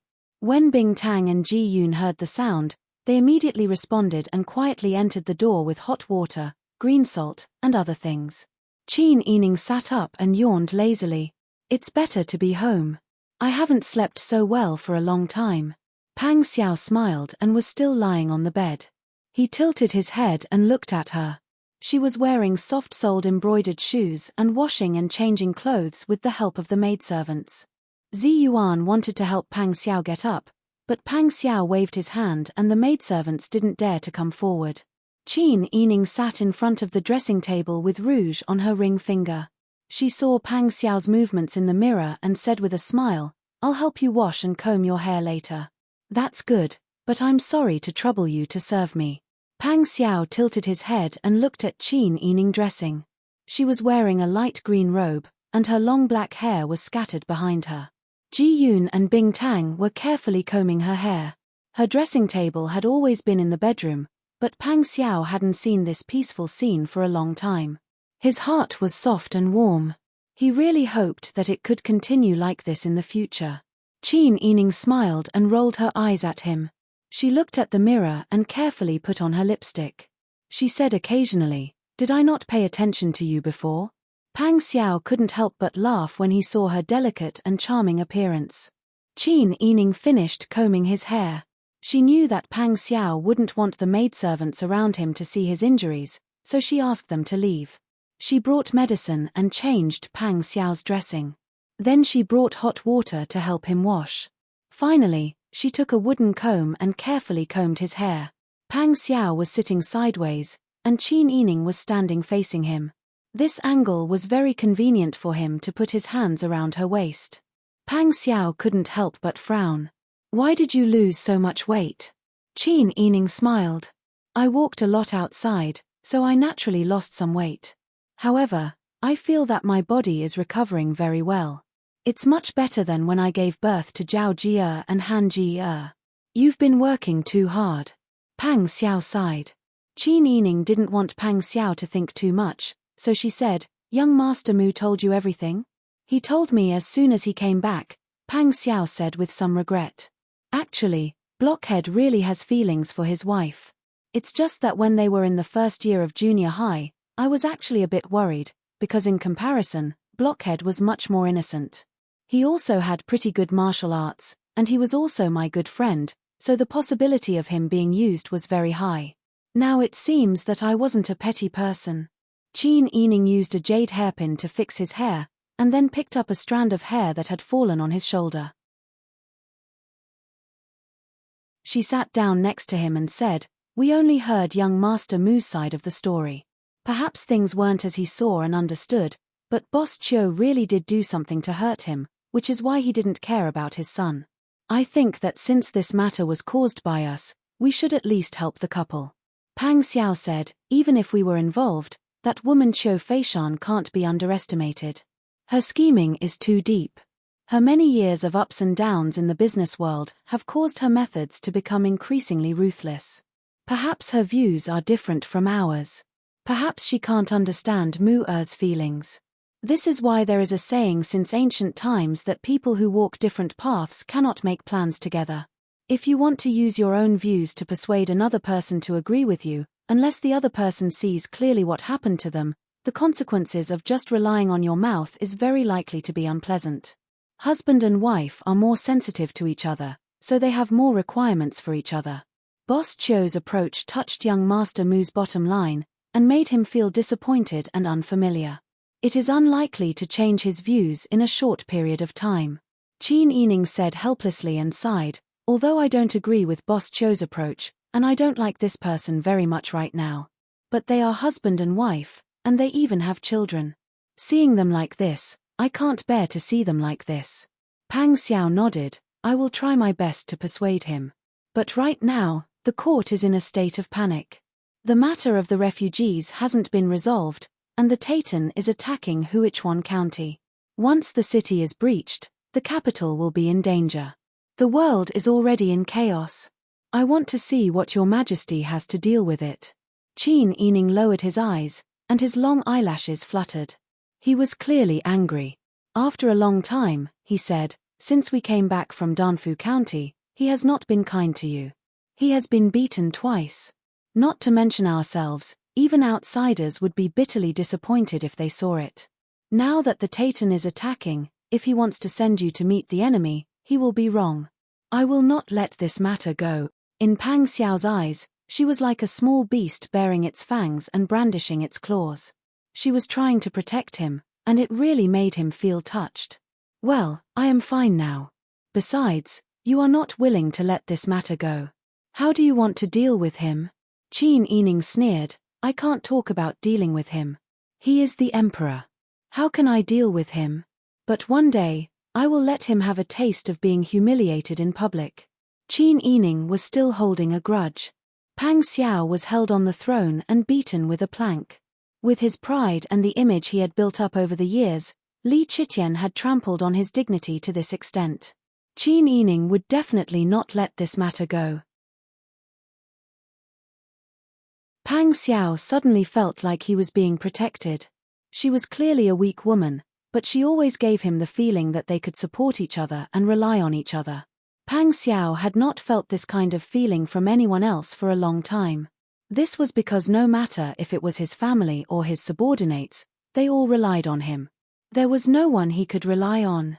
Pang Xiao held her hand and rubbed the back of her hand with his thumb.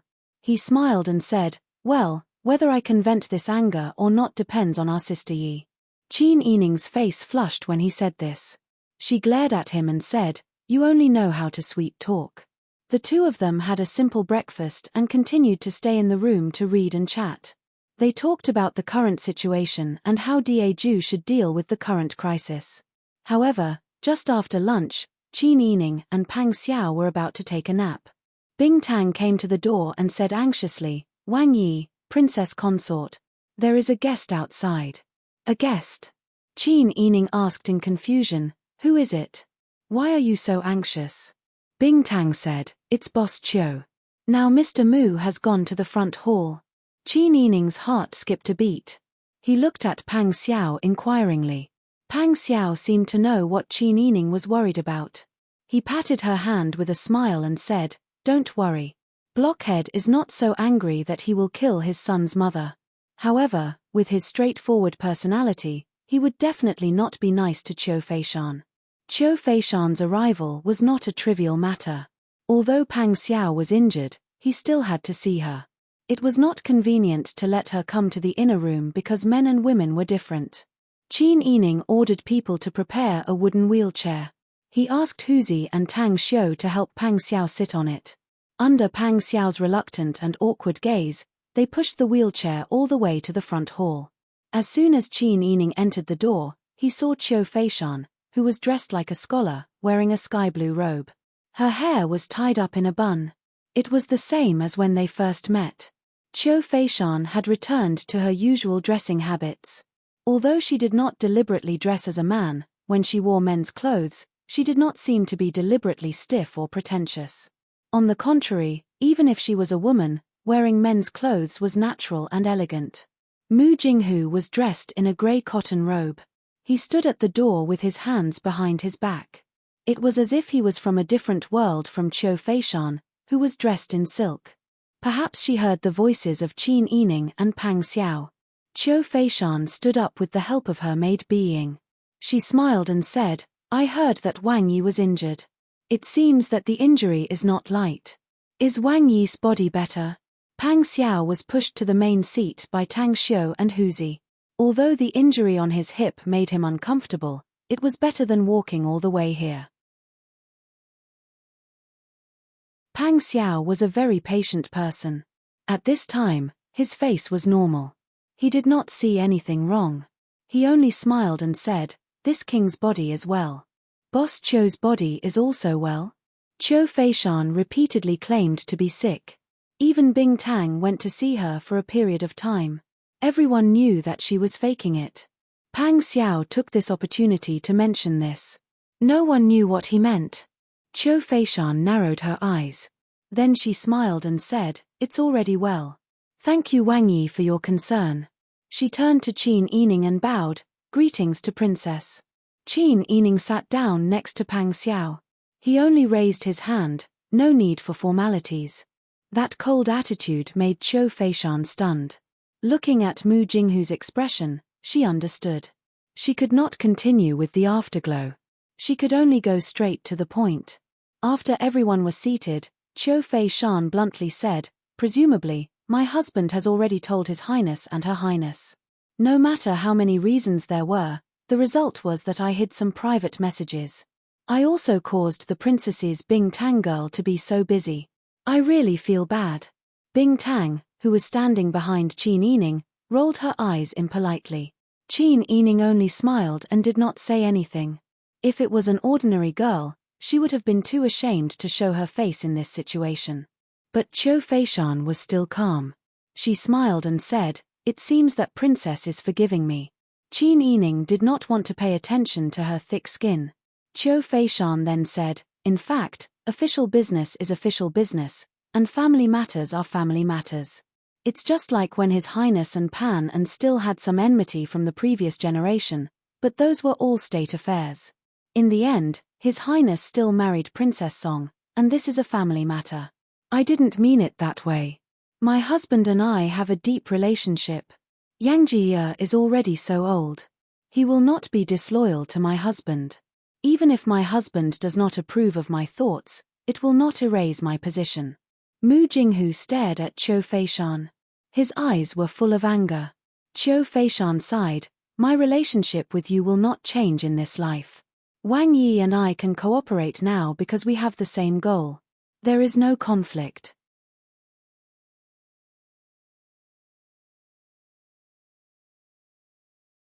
Chapter 1104. Qiu Feishan naturally knew that Pang Xiao was not easy to get along with, but she still felt a little embarrassed when she said those sarcastic words so straightforwardly. Qiu Feishan suppressed the unhappiness in her heart and said, "Wang Yi is really busy, how can you forget such an important matter? It doesn't matter if it's not important, let's forget about what we did in the past for the time being, we're here for the future." Several people were silent. In such an awkward atmosphere, Mu Jinghu even wanted to directly block Qiu Feishan's mouth and throw her out. Qiu Feishan did not care at all and continued, "Now that Lu Heng has colluded with the Taitan to attack Daeju, Huichuan County is so close to the capital. If it falls, I'm afraid that the capital will not be able to react in time. At that time, won't the people be in a terrible situation?" Although Duke Dingguo is a fierce general and has the experience of defeating the Taitan, he was well prepared at that time, and the situation is far from comparable to the current situation. Pang Xiao was not moved at all and asked with a faint expression, "If you have something to say, just say it, why beat around the bush?" Qiu Feishan did not care about his attitude and smiled slightly. "Well, in that case, I'll just say it. Regardless of other things, the cooperation between Wang Yi and I in the past can be said to be pleasant. I hope to continue to cooperate with Wang Yi. As long as Wang Yi is willing to agree to go to war, expel the Taitan, and eliminate Lu Heng, then I'm willing to privately make up for the military provisions that the imperial court can't provide." At this point, Qiu Feishan stood up, her voice was full of loyalty, and her tone was very passionate. "The imperial court can't take out the money for disaster relief, let alone the money to repel the Taitan. When the people are in danger, what do they hope for the most? If Wang Yi descends at this time and removes the foreign threat, not to mention other things, the reputation of the god of war Wang Yi will be even greater than before." Taking a few steps closer, Qiu Feishan cupped her hands. "I know that Wang Yi is a great hero with a shrewd mind, so he naturally understands what to say at what time. This is killing two birds with one stone.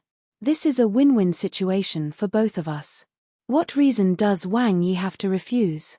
Mu Jinghu clenched his fists behind his back so tightly that his knuckles cracked. This unscrupulous woman who took advantage of the national crisis to negotiate with Pang Xiao was actually his son's mother. Mu Jinghu wished he could strangle her to death.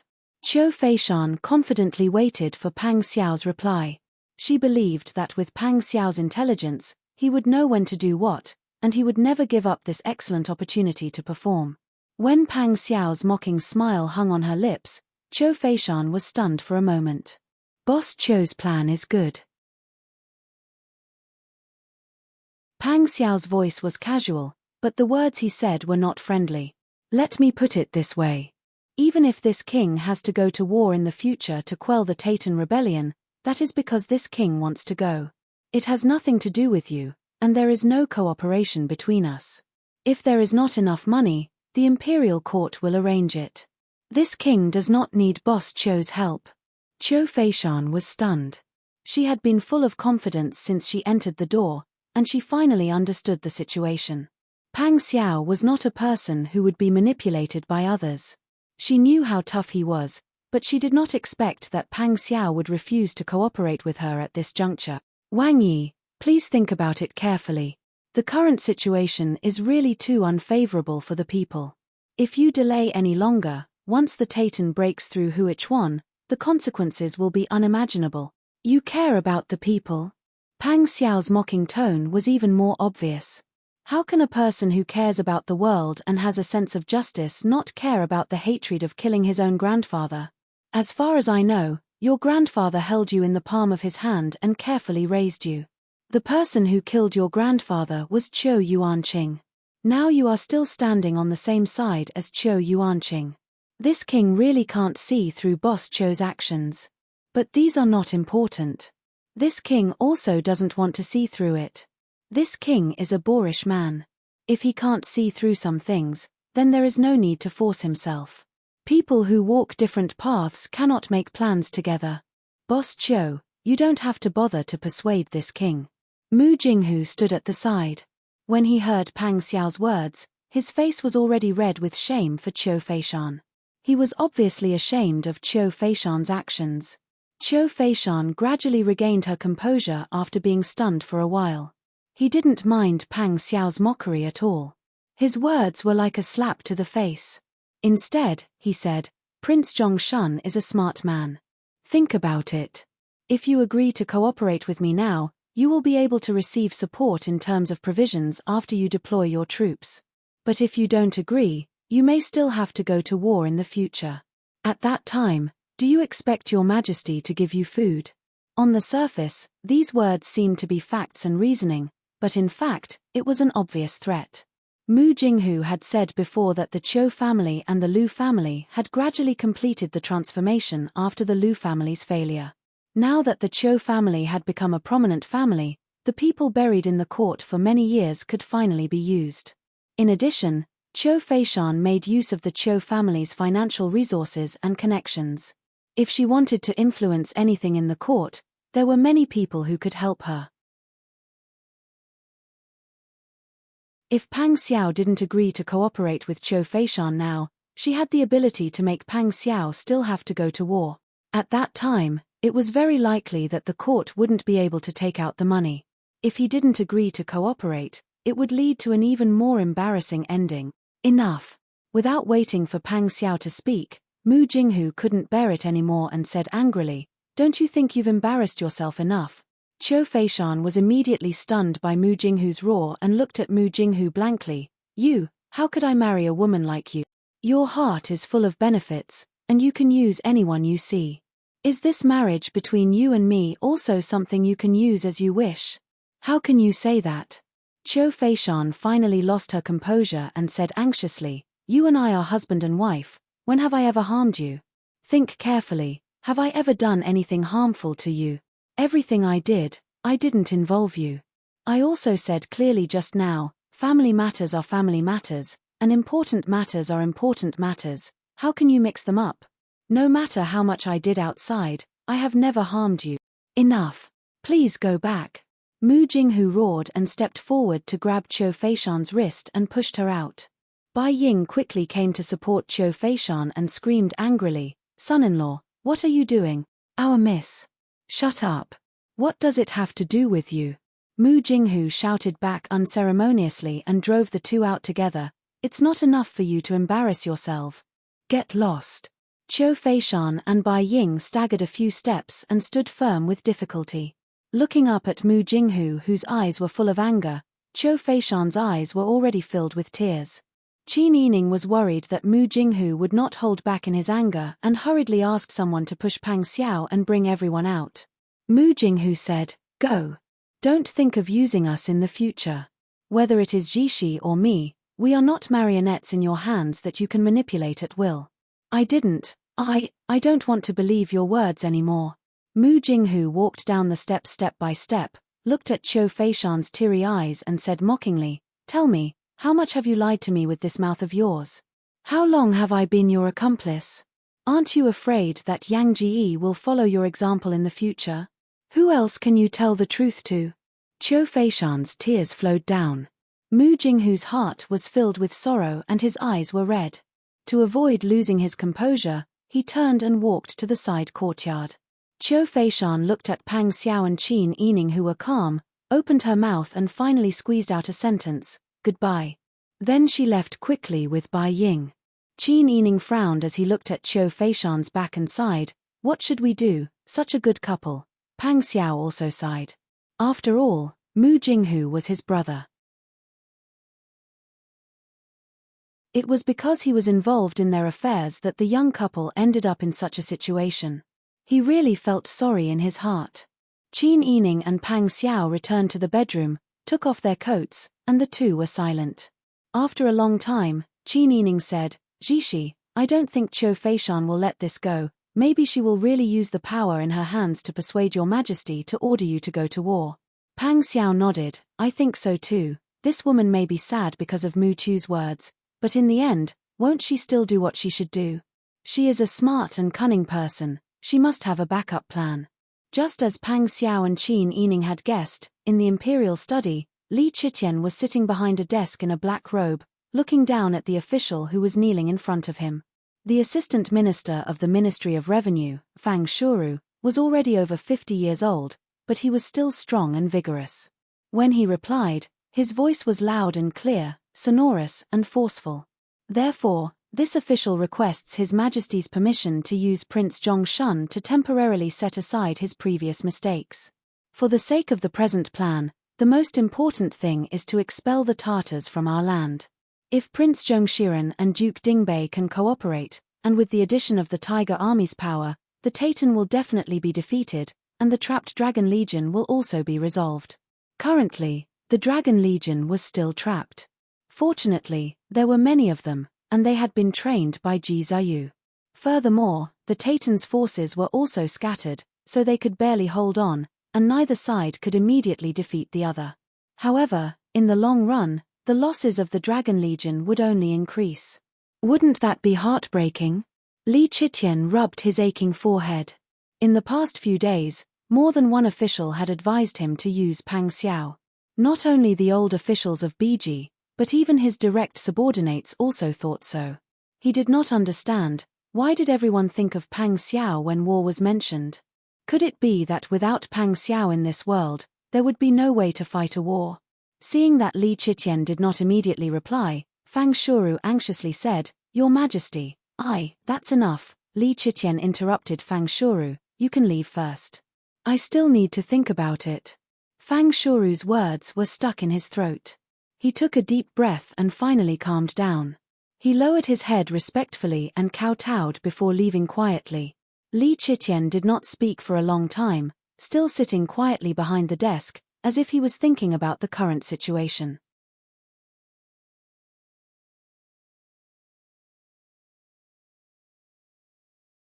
Chapter 1106. Pang Xiao and Qin Yining were also thinking about how to deal with it, but the two of them connected Qiu Feishan's habits with what had happened in the past few days. In the end, they came to the same conclusion. "From the looks of it, the chances of your Majesty arranging for you to go to battle is quite high. If there really is an order, what will you do at that time?" Qin Yining pursed his lips and leaned against Pang Xiao. "The national treasury is empty. Your Majesty's internal funds have probably been emptied for the construction of the Imperial Mausoleum. If you go to the battlefield and you don't give them any food, what will the soldiers eat and drink?" In fact, Pang Xiao was also worried in his heart, but things had already come to this point. No matter how worried he was, there was no need to show it in front of Qin Yining. It would only make her worry for no reason. Holding her delicate shoulders, Pang Xiao planted a kiss on her cheek. "Don't worry, I know what to do." Know what to do? Even if he knew what to do, what could he do? Even the cleverest housewife can't cook without rice. If he let the soldiers go to war with empty stomachs, these people would probably be full of complaints, right? Qin Yining faintly sighed and said in a low voice, "If it really doesn't work, There is a way. The things we hid outside Golden Harbor can also be used to solve the urgent situation. It's not that I haven't thought of the method you mentioned. It's just that with so much silver appearing out of nowhere, anyone would be suspicious. Seeing Qin Yining looking at him seriously, Pang Xiao was also worried that she would misunderstand that he was reluctant to use the money from the treasure, so he explained with a smile, "It's not that I'm reluctant to use the money. The money was taken from the people, so naturally it should be used for the people. I'm just considering our own safety, so I want to use a foolproof method." "I understand." Qin Yining laughed, thinking that Pang Xiao wanted to say something. "Do you think I don't understand your character? I also want to say that saving people is necessary, but at least we have to protect ourselves, so we can do more things." Pang Xiao couldn't help but chuckle. "You're right. I won't act rashly. Don't worry." The two of them looked at each other and smiled. Although the imperial court was chaotic and the war was tense, it seemed that as long as the two of them could gather together, they would be able to find peace. For the next few days, Qin Yining carefully took care of Pang Xiao's body. Perhaps it was because Qin Yining was by his side, but Pang Xiao's mood was very good. His injuries were much better than 2 days ago, which made everyone around him feel relieved. After Pang Xiao was beaten in front of the palace hall, he closed his door to recuperate, and no longer participated in the court assembly.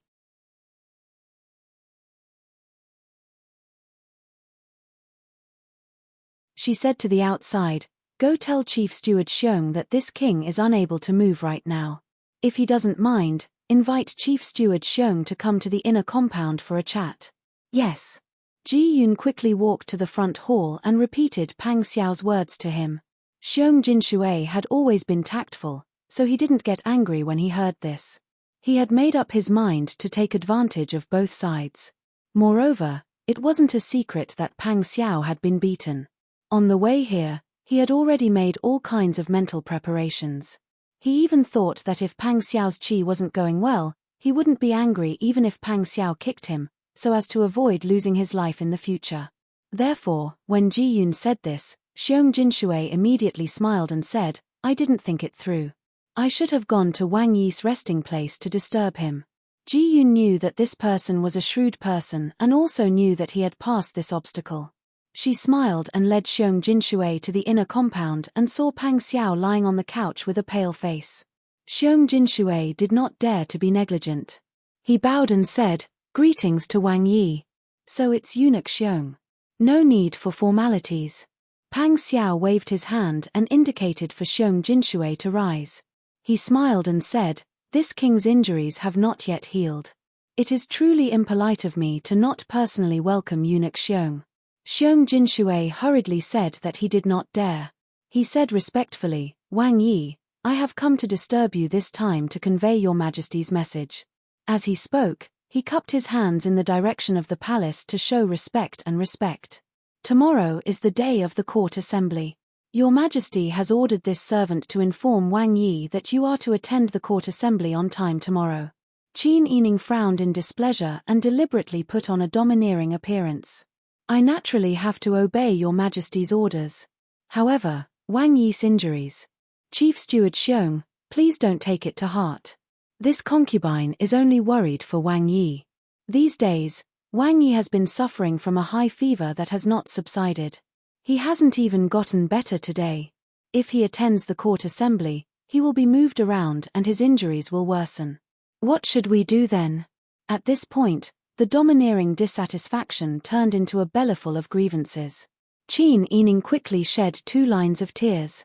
"Our entire family has sacrificed their lives for Daju's court. Even my poor son. Wang Yi's injuries are so serious right now. Instead of letting him rest, you have to attend the court assembly. Is it possible for Chief Steward Xiong to discuss with your Majesty to spare my family's Wang Yi?" Xiong Jinshui's forehead was dripping with cold sweat when he heard this. He almost wanted to call Qin Yining grandaunt. "Please spare this servant. You think too highly of this servant.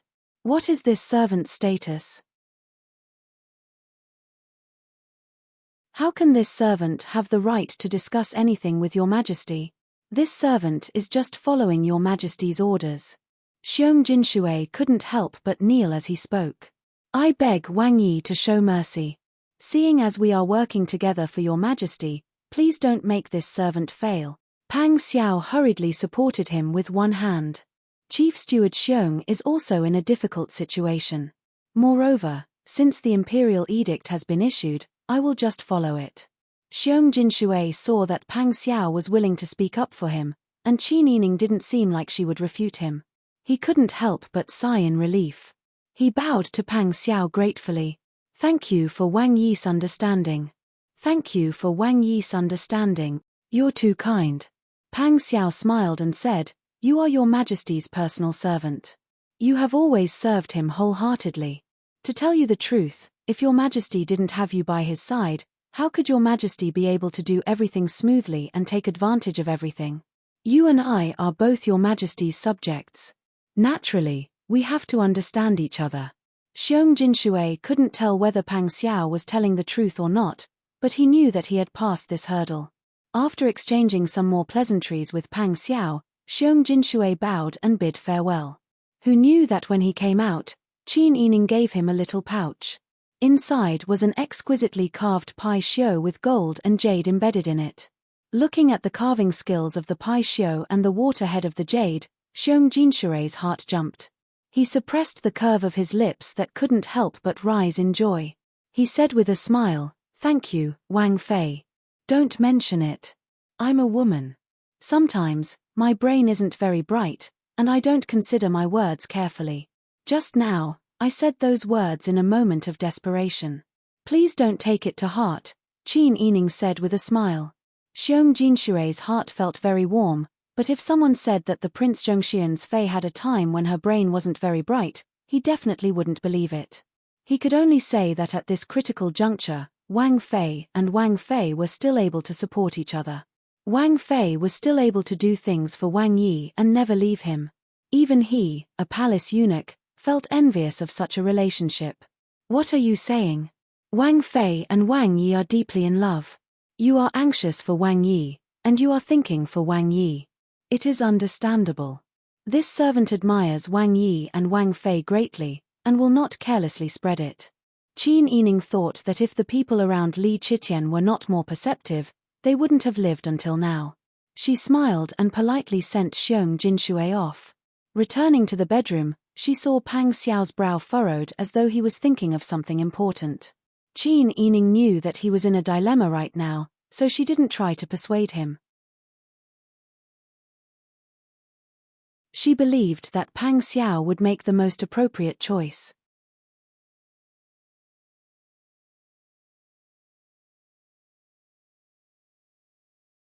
Chapter 1107. Ayo, Prince Zhongxian, long time no see. Several officials smiled and came forward to greet him. Long time no see. Is Wang Yi feeling better? Pang Xiao smiled and nodded. Thank you for your concern. This king is much better.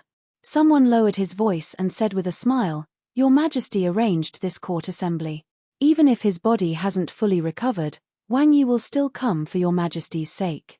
Pang Xiao glanced at this person from the corner of his eyes.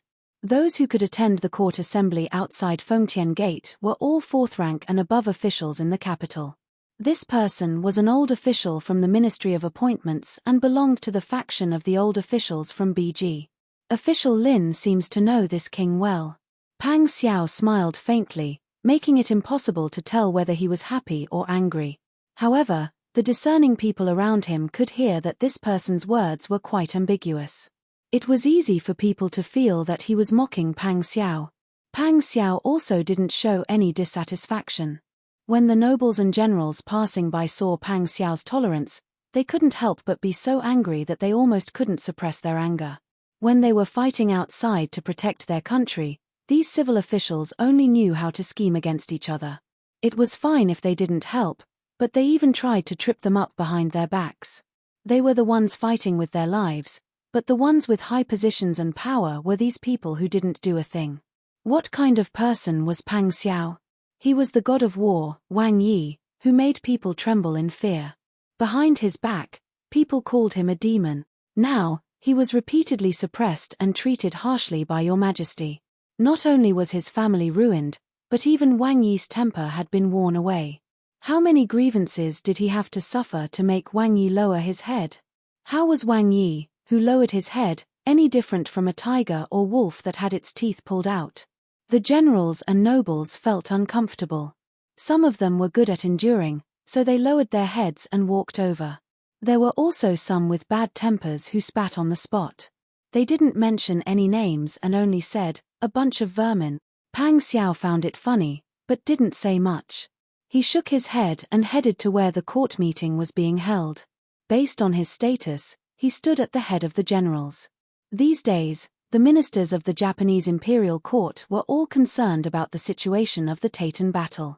Although Ji Zheyu had the experience of defeating the enemy, Pang Xiao was in the capital and had a higher chance of success if he joined forces with Ji Zheyu. Therefore, many people hoped that Pang Xiao would stand up and fight against the Taytan together. Pang Xiao didn't care about what other people thought. He was already mentally prepared. If Your Majesty gave an order, he would immediately carry it out. His thoughts were very simple. No matter what Li Chitian did, the territory of the Daeju dynasty belonged to the Daeju dynasty. Whoever wanted to interfere should be prepared to have their hands chopped off. The Taytan were still outsiders. He would never allow the common people to fall into the hands of the Taytan. Today, the front of Fengtian Palace was exceptionally quiet. Everyone had a score to settle in their hearts. At this moment, a hoarse and resounding voice unique to the eunuchs resounded through the square. "Your Majesty has come to court. Ministers, kneel." Everyone shouted "Long live" and knelt down in unison. Although Pang Xiao's injuries hadn't healed, he still kowtowed with the others. He didn't break the rules at all. Li Chitian, dressed in bright yellow, walked up the steps. After sitting at the head of the table, he first looked at the leader of the generals. As expected, Pang Xiao didn't make any excuses and really came. He felt a lot more comfortable. The ministers quietly waited for orders. They were only waiting for the words, "If there is a report, the court will be dismissed." Then, they would propose to Your Majesty that Prince Zhongshiren be allowed to go to war with the Taytan. But no one knew what Li Chitian was thinking today. He coughed, and the eunuchs all retreated. Li Chitian stood up and said passionately, "Today's court meeting, I have a few decisions to announce." Everyone was nervous, waiting for Li Chitian's next words. Pang Xiao lowered his eyes. His eyes were focused on his nose, and his nose was focused on his heart. He was as steady and self-controlled as before, as if his treasured sword was still in its scabbard. It was as if he wasn't moved by this at all. Pang Xiao was able to keep his composure, but some of the officials became nervous. Li Chitian saw everyone's expressions clearly. Li Chitian was very satisfied that his words could cause so many people to be nervous. But seeing that Pang Xiao still had the same expression as before, as if nothing could shake him, Li Chitian only felt that it was difficult to suppress the atmosphere in his heart. It was like this again. It was as if he had been laughing at him and mocking him. He didn't care about his decree at all. At this time, Li Chitian was more and more sure that his decision was correct. Li Chitian stood up and said, "First, I order Jiao Wenliang to be the commander-in-chief of the Tiger Army. He will command 100,000 troops to reinforce Huichuan." As soon as these words came out, the entire court was silent. Everyone was stunned. Their mouths were wide open, and they couldn't react for a long time. It was true that the Tiger Army was brave and fierce, but the only person who could bring out the Tiger Army's ability to the extreme was Pang Xiao, who had single-handedly raised the Tiger Army. Before today's court meeting, many people thought that Pang Xiao would definitely go to war and regain control of the Tiger Army. But no one thought that Your Majesty was actually afraid of Pang Xiao to this extent. Ning Yuan was threatened by Taytan, but he was unwilling to teach the Tiger Army to him. Those officials and generals who hoped that Pang Xiao would go to war were shocked and couldn't come back to their senses. And those officials who secretly belonged to the Qiu family were even more shocked at this time. They were so nervous that their bodies were trembling. They had done their homework. Your Majesty had ordered people to persuade him. Who would have thought that Your Majesty didn't even consider their thoughts? He couldn't be at ease to arrange for Pang Xiao to go to war. As for Jiao Wenliang, he was extremely shocked at this time. He used to be Ji Ziyu's subordinate. Later, his official career was smooth and he was promoted. In his heart, he admired Ji Ziyu and Pang Xiao. This was not unusual. In the entire Daju, which general didn't admire Ji Ziyu and Pang Xiao? But he never thought that one day he would be the commander-in-chief of the Tiger Army. Your Majesty, Your Majesty. This official. Jiao Wenliang strode out, saluted, and said in a rough voice, "This official is afraid, this official." What? Does Marshal Jiao still want to defy the decree? Li Chitian didn't wait for him to finish speaking. He had already pulled a long face and scolded in a deep voice, "Don't you want to go to war and fight against Tayton together with Duke Ding? Of course this official is willing, but this official is inexperienced. I'm afraid, it's okay. You just need to accept the decree." Hearing Li Chitian's voice raise, Jiao Wenliang didn't dare to say more. He could only salute like a duck being driven to a perch. During this time, Li Chitian had been observing Pang Xiao's situation. He saw Pang Xiao standing with his hands by his side, looking down as if he didn't care about what was happening outside. Li Chitian became even angrier. Wasn't Pang Zhishi a Daju citizen? Didn't he have any emotional fluctuations about going to war? Since this was the case, Li Chitian didn't hesitate. "Pang Zhishi. This official is here." Pang Xiao strode forward. He saluted respectfully. All the civil and military officials looked in the direction of Pang Xiao. Li Chitian said, "The disaster in the south is serious. When the Earth Dragon turned over, you were outside to provide relief. You must have a lot of experience. You will also be more confident in dealing with the disaster relief. The people are the foundation of Daju. I will give this task to you. You will be the special envoy for disaster relief. You will be sent to the south to control the flood and prevent the people from suffering." Everyone was even more shocked than before. They couldn't close their mouths. Most of them were smart people. What didn't they understand at this time? Your Majesty was clearly afraid of Prince Zhongshiren and didn't dare to let him touch the Tiger Army. He would rather let him, the god of war, Wang Yi, who had outstanding ability and was very likely to expel the Tayton, do disaster relief. Indeed, Pang Xiao had experience in disaster relief and had a lot of experience. However, when he went to the south to provide relief, it was because the Earth Dragon turned over, so the disaster area must be limited. But now, this year, Daju was plagued by natural and man-made disasters. Your Majesty used the already insufficient money to build the Imperial Mausoleum. The national treasury was empty, and he didn't think of a proper way to solve the problem. Instead, he let it flow on its own, causing the national treasury to not receive enough food. At the critical moment, the granaries in Daju couldn't hold on. The people didn't have food to eat, and there were also black-hearted merchants who hoarded food and sold it at high prices to provide relief. The people had to calculate their daily meals, let alone those black-hearted merchants who sold food at sky-high prices. They couldn't afford it, so they could only endure and eat tree roots and grass. Some people couldn't survive in their hometown and fled. There were also people who organized to attack various government offices and started revolts. This month alone, there were 4 places where people rebelled. Now that Your Majesty gave this task to Pang Xiao, it was obvious what he wanted to do.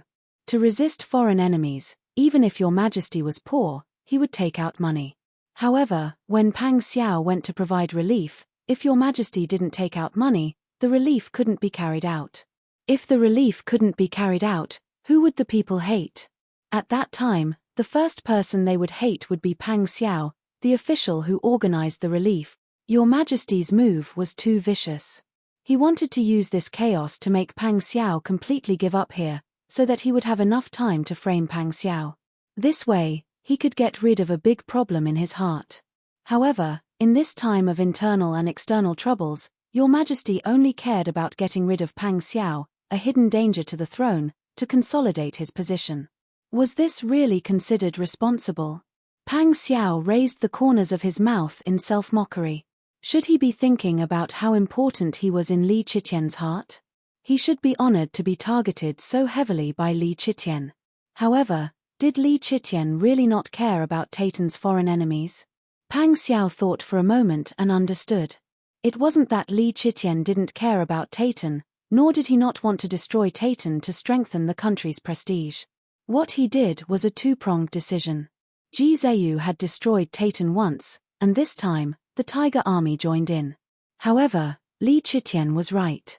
Even if Pang Xiao wasn't here, Ji Zheyu and Jiao Wenliang could easily take down Taitan. At that time, Li Chitian would be able to sit back and relax after getting rid of the outsiders and convicting Pang Xiao of a crime. He smiled and thought through all this in the blink of an eye, and his face was unprecedentedly calm. This subject obeys your majesty, Pang Xiao bowed, which affected the wound on his hip, causing him to move for a moment in pain. However, Pang Xiao stood up as if nothing had happened and asked in the hall, "Your Majesty, the disaster in the south is serious. How much grain, money, and medicine did your Majesty prepare for the disaster relief? With this order, this subject can also count and prepare in advance."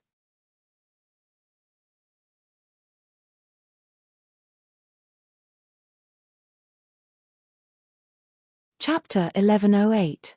When Pang Xiao heard this, he suddenly sat up. However, because he got up in such a hurry, he forgot that he was still injured. He hissed in pain as he sucked in a cold breath. Qin Yining was startled. He hurriedly supported Pang Xiao's arm and helped him find a more comfortable position. "How can you be so reckless? You're still injured. Did you forget?" Pang Xiao raised his hand. "I know. Before we leave the day after tomorrow, we must carefully examine the disaster relief items in front of everyone." He held Qin Yining in his arms and shook him. "Sister Yi, you're really my darling. You might not have thought of this. You're just lost in your thoughts. That's not true. A man with a virtuous wife will never meet with misfortune. You don't know how many people envy me." Pang Xiao whispered something in her ear. Qin Yining's face immediately turned red. She hit him. "Why are you so annoying?" Pang Xiao didn't mind and continued to look at her with a smile. A day passed in the blink of an eye.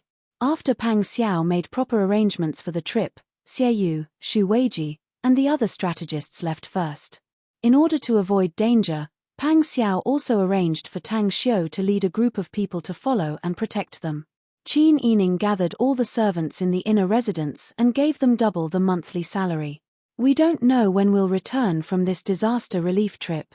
Perhaps it'll be a year or so, or perhaps it'll be 3 to 5 years. For such a long time, the prince's mansion only needs people to look after the house. When Wang Yi and I return, I'll invite all of you here." The servants naturally obeyed. They took the money and left. The rest of the people were the ones who were going to be taking with them on this trip. Although Li Chitian gave them a tight deadline of only 1 day, Pang Xiao and Qin Yining had already prepared everything.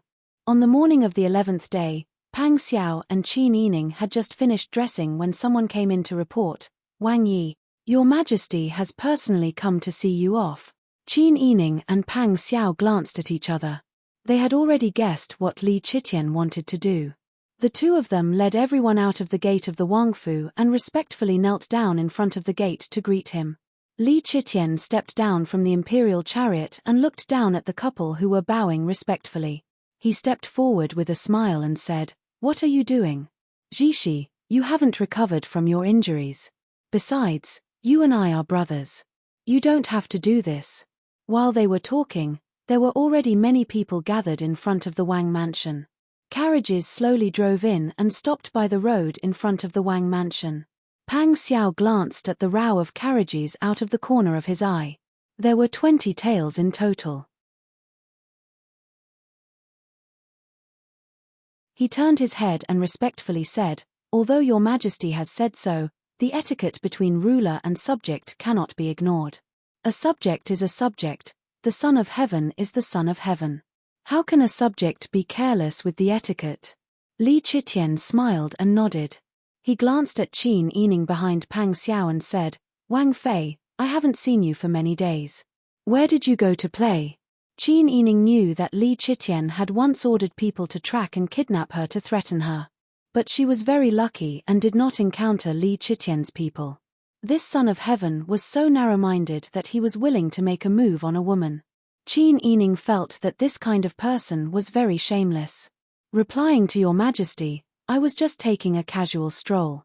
The natural and man-made disasters are becoming more and more serious, so I returned to Jing.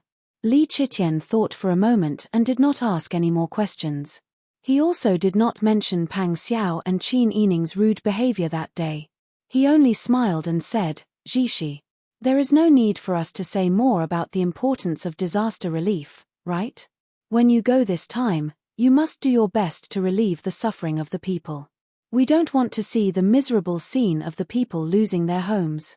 But this was caused by this person in front of him. Qin Yining lowered his long eyelashes, perfectly hiding the disdain in his eyes. Pang Xiao said, Your Majesty is right. I am afraid this subject will do my best to share Your Majesty's burden. He then looked at the carriages parked by the road and said with a smile, These are the supplies for the disaster relief of the victims. Li Chitian smiled and nodded, Yes. These have been recorded. You can take them with you. As he spoke, he turned his head and indicated. Xiong Jinshui's hands immediately touched a small book with a dark blue cover. Pang Xiao took it and respectfully thanked His Majesty for his kindness. He took the account book and turned to leave. He handed it to Huzi, Take some people to count the goods.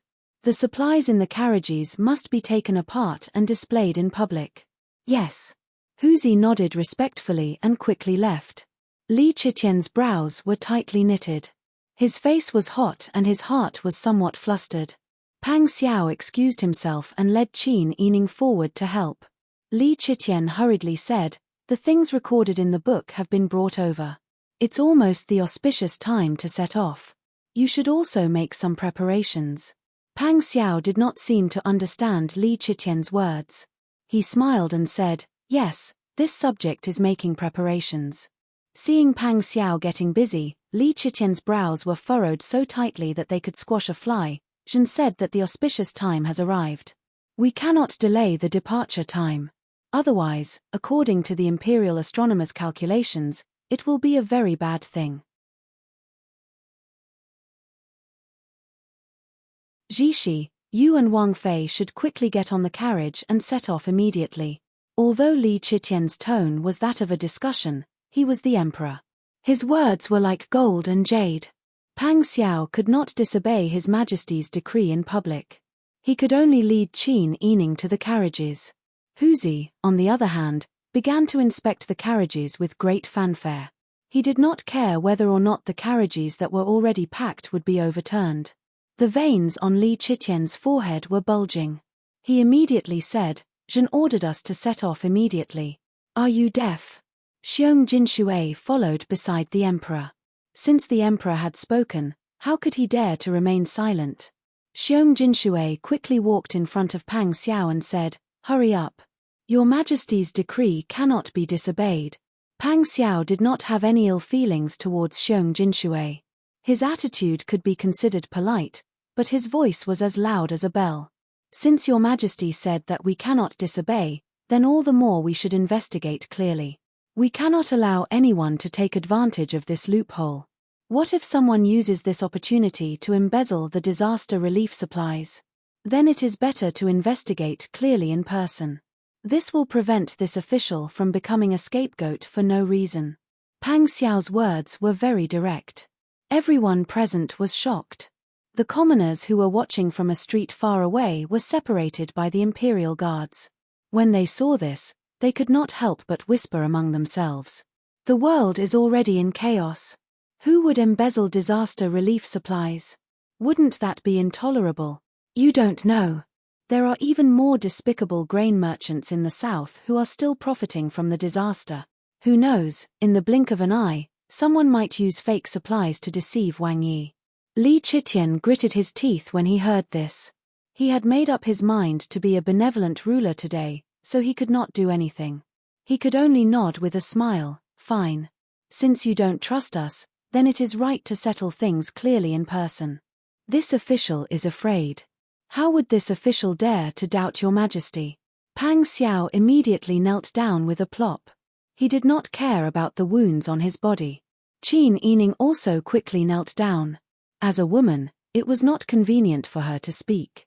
She could only lower her head and tremble. It was as if she was frightened by Li Qitian's words. The commoners did not know what was going on. When they saw Wang Yi kneel down, they also knelt down. Prince Zhongshiren's voice in the court was too loud. Many commoners who cared about the court even felt that Pang Xiao could go to war with the Taitan. They did not expect that your majesty would arrange for him to go to disaster relief. The commoners did not feel at ease. Taking advantage of the distance, their discussions became louder and louder. There were even people whispering that Pang Xiao, a general who had made great contributions, was now a hero who had no place to display his abilities. He was even suppressed by your majesty and could only obediently kneel down and kowtow. He did not even dare to explain himself. As the commoners thought this, the discussions of those who were not careful enough became louder. Although Li Qitian did not know what the commoners were thinking, he could roughly guess from their expressions. How could he have forgotten that Pang Zhishi was the best at winning people's sympathy and making them stand on the same side as him? Although he was angry, Li Qitian had already thought of a countermeasure and was no longer flustered. Originally, he was just trying his luck today. If he could use this method to subdue Pang Xiao, it would be an unexpected gain. If he could not, it did not matter. He was the son of heaven. Could it be that he could not intimidate a small person like Wang Yi? After a short moment of anger, Li Qitian changed the topic. Your inspection is correct. After all, we have many things to attend to every day. We do not have to do everything by ourselves. For example, the supplies for disaster relief this time were used urgently and in large quantities. We did not have time to inspect them carefully. It is good that you inspect them carefully. Otherwise, if something goes wrong, we would be letting down the victims. Pang Xiao lowered his head and looked at the ground. Li Qitian's shadow was elongated by the morning sun and cast a shadow on the limestone tiles in front of him. It seemed that Li Qitian had stopped immediately after his plan failed and was planning to arrange for someone to take the blame. Pang Xiao cursed inwardly, but on the surface, he smiled and kowtowed. Yes, this subject will definitely inspect them carefully. Sure enough, it didn't take long for Huzi and his men to check the contents of the carriages. Then, he handed the booklet to Pang Xiao and said, Your Highness, we didn't find any gold or silver in the carriages. These 20 carriages of provisions and fodder can only fill 10 or so carriages. There is no gold or silver written on the booklet. Pang Xiao handed the booklet to Li Qitian and said with a smile, Your Majesty, this subject will not look into the missing parts. However, Your Majesty must strictly investigate the person who recorded the false accounts, or this person has embezzled the imperial court's money. This subject believes that the person who tampered with the books has ulterior motives. Think about it, this subject went to the south to carry out an errand for Your Majesty's sake. Naturally, this subject will be indebted to Your Majesty. This subject is also a capable person by Your Majesty's side. If this subject uses this to drive a wedge between you and your subject, it will be difficult to carry out disaster relief in the future. Li Qitian nodded repeatedly, but he secretly sighed in relief. Fortunately, Pang Xiao had a different idea and did not directly suspect him. Otherwise, he would not be able to explain himself in front of these people, let alone in the distant future. Rest assured, this subject will investigate thoroughly. Li Qitian's face was as calm as water. Pang Xiao said respectfully, Yes, this subject thanks Your Majesty. After he finished speaking, he turned and ordered Huzi, Take people and gather the provisions. It will be easier to manage them after the trip. Otherwise, if the procession is too long, there will be trouble. Huzi immediately obeyed and took people to move the supplies. When the supplies were moved, the guards of the prince's mansion did not ask the people to move away. Everyone's eyes were fixed on them, and no one had a chance to do anything. After the provisions and supplies were loaded into the carriages, Pang Xiao counted the number of carriages and said with a smile, 8 carriages could have transported the provisions, but the Ministry of Revenue actually packed 20 carriages.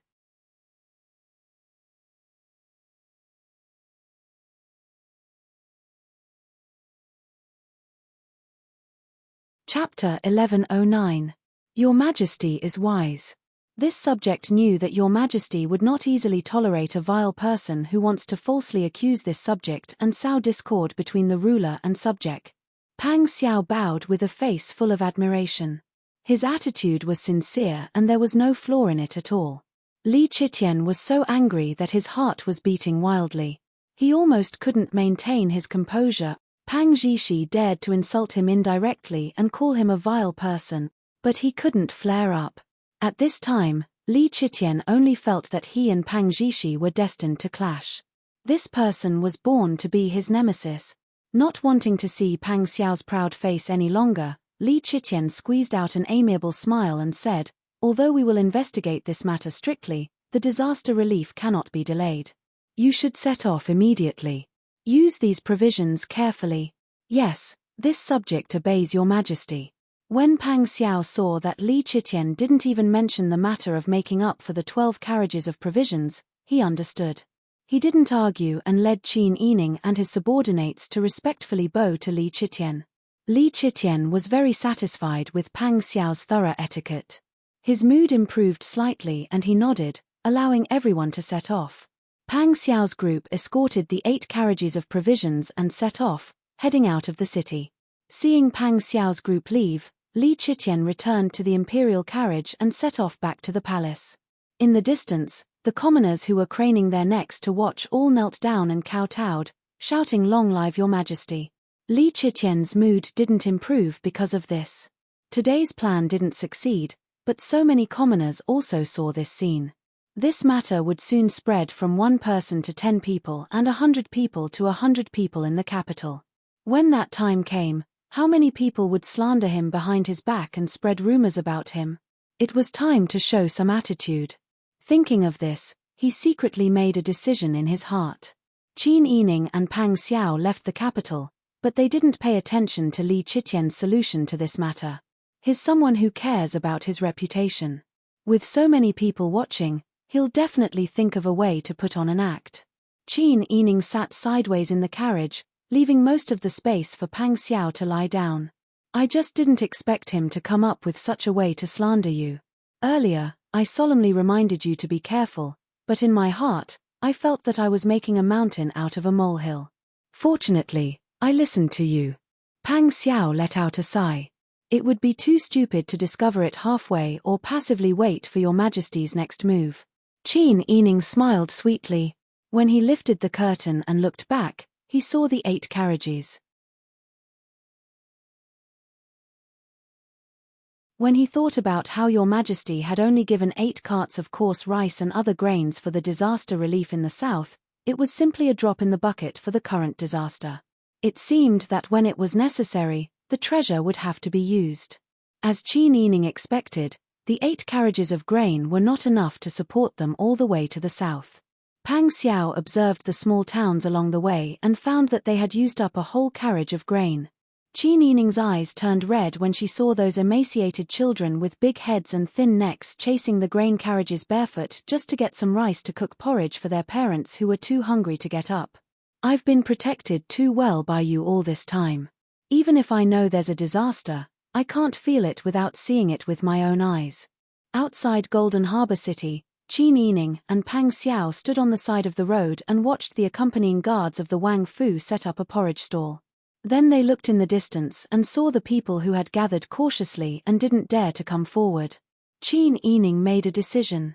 "Zhishi, if I had some hesitation about using the treasure in the past, now I don't have any hesitation at all." Pang Xiao's expression was also grave. She held Qin Yining's hand and nodded. "I feel the same." Qin Yining felt that his fingertips were cold. He pulled his fingertips closer to Pang Xiao's warm palm. There was not enough grain, so the porridge stall could only distribute thin porridge. But even if the porridge and soup could be seen, the people still cherished it very much. The grain was finished in less than 3 days. Pang Xiao only had the empty carriage left in his hands. When they left the porridge stall and headed towards Golden Harbor City, The people's despairing and numb eyes were truly piercing. In front of a natural disaster, the power of a person was really too small. But fortunately, they still had a chance to fight. The situation in Golden Harbor City was better than outside the city, but it was much worse than when Qin Yining came last time. Pang Xiao brought so many attendants and drove an empty carriage. Her appearance was very eye-catching.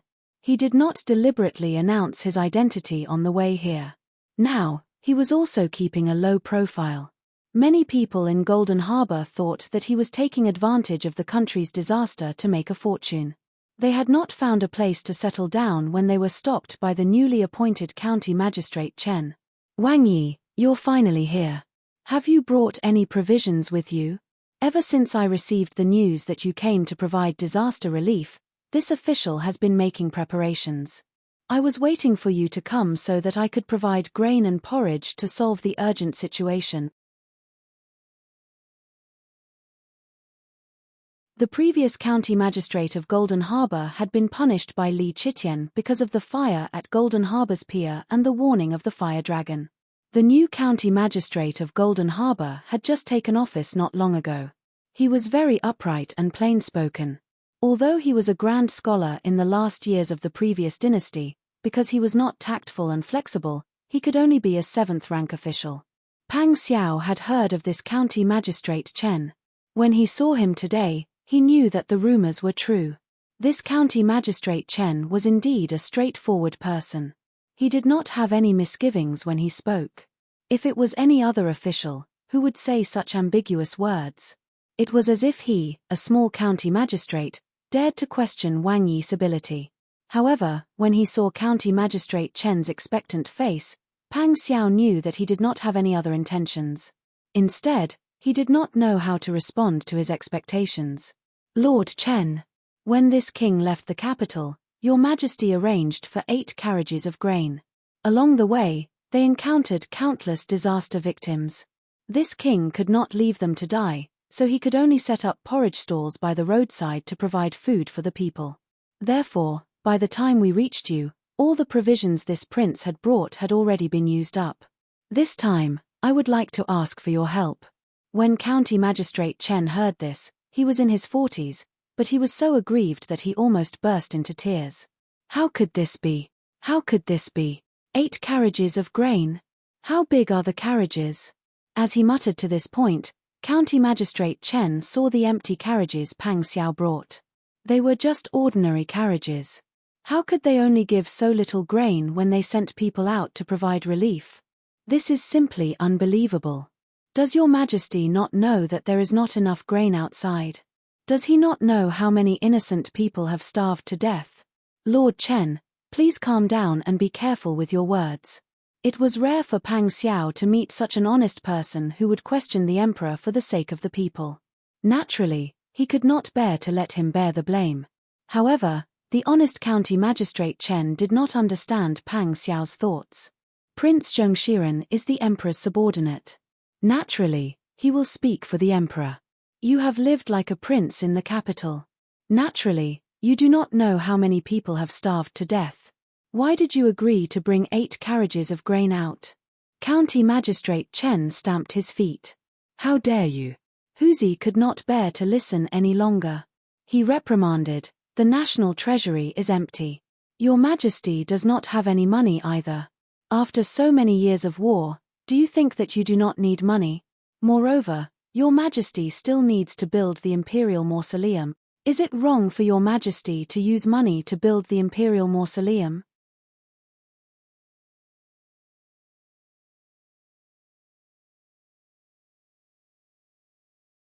Now that he saw Prince Zhongshiren's character, County Magistrate Chen couldn't help but pull back his hand that was pulling Pang Xiao's sleeve. He knelt down with a thud and kowtowed 3 times. He didn't care even when his forehead turned purple. For the people of Golden Harbor, this official thanks Wang Yi. Pang Xiao quickly helped him up and comforted him. You and I are doing this for the same purpose. Disaster relief is this king's duty. How can I accept such a big gift from Lord Chen? County Magistrate Chen waved his hand and shook his head with an ashamed smile. Pang Xiao said, I will need Lord Chen's cooperation these days. You're tuning in to the Dreamy Chapters YouTube channel. We're so grateful for your support, and don't forget to subscribe to join us on this incredible journey through captivating stories. Your generosity through donations truly makes a world of difference, as it's the primary source of revenue that allows me to expand and enhance this channel for you. Thank you from the bottom of my heart for being a part of this adventure.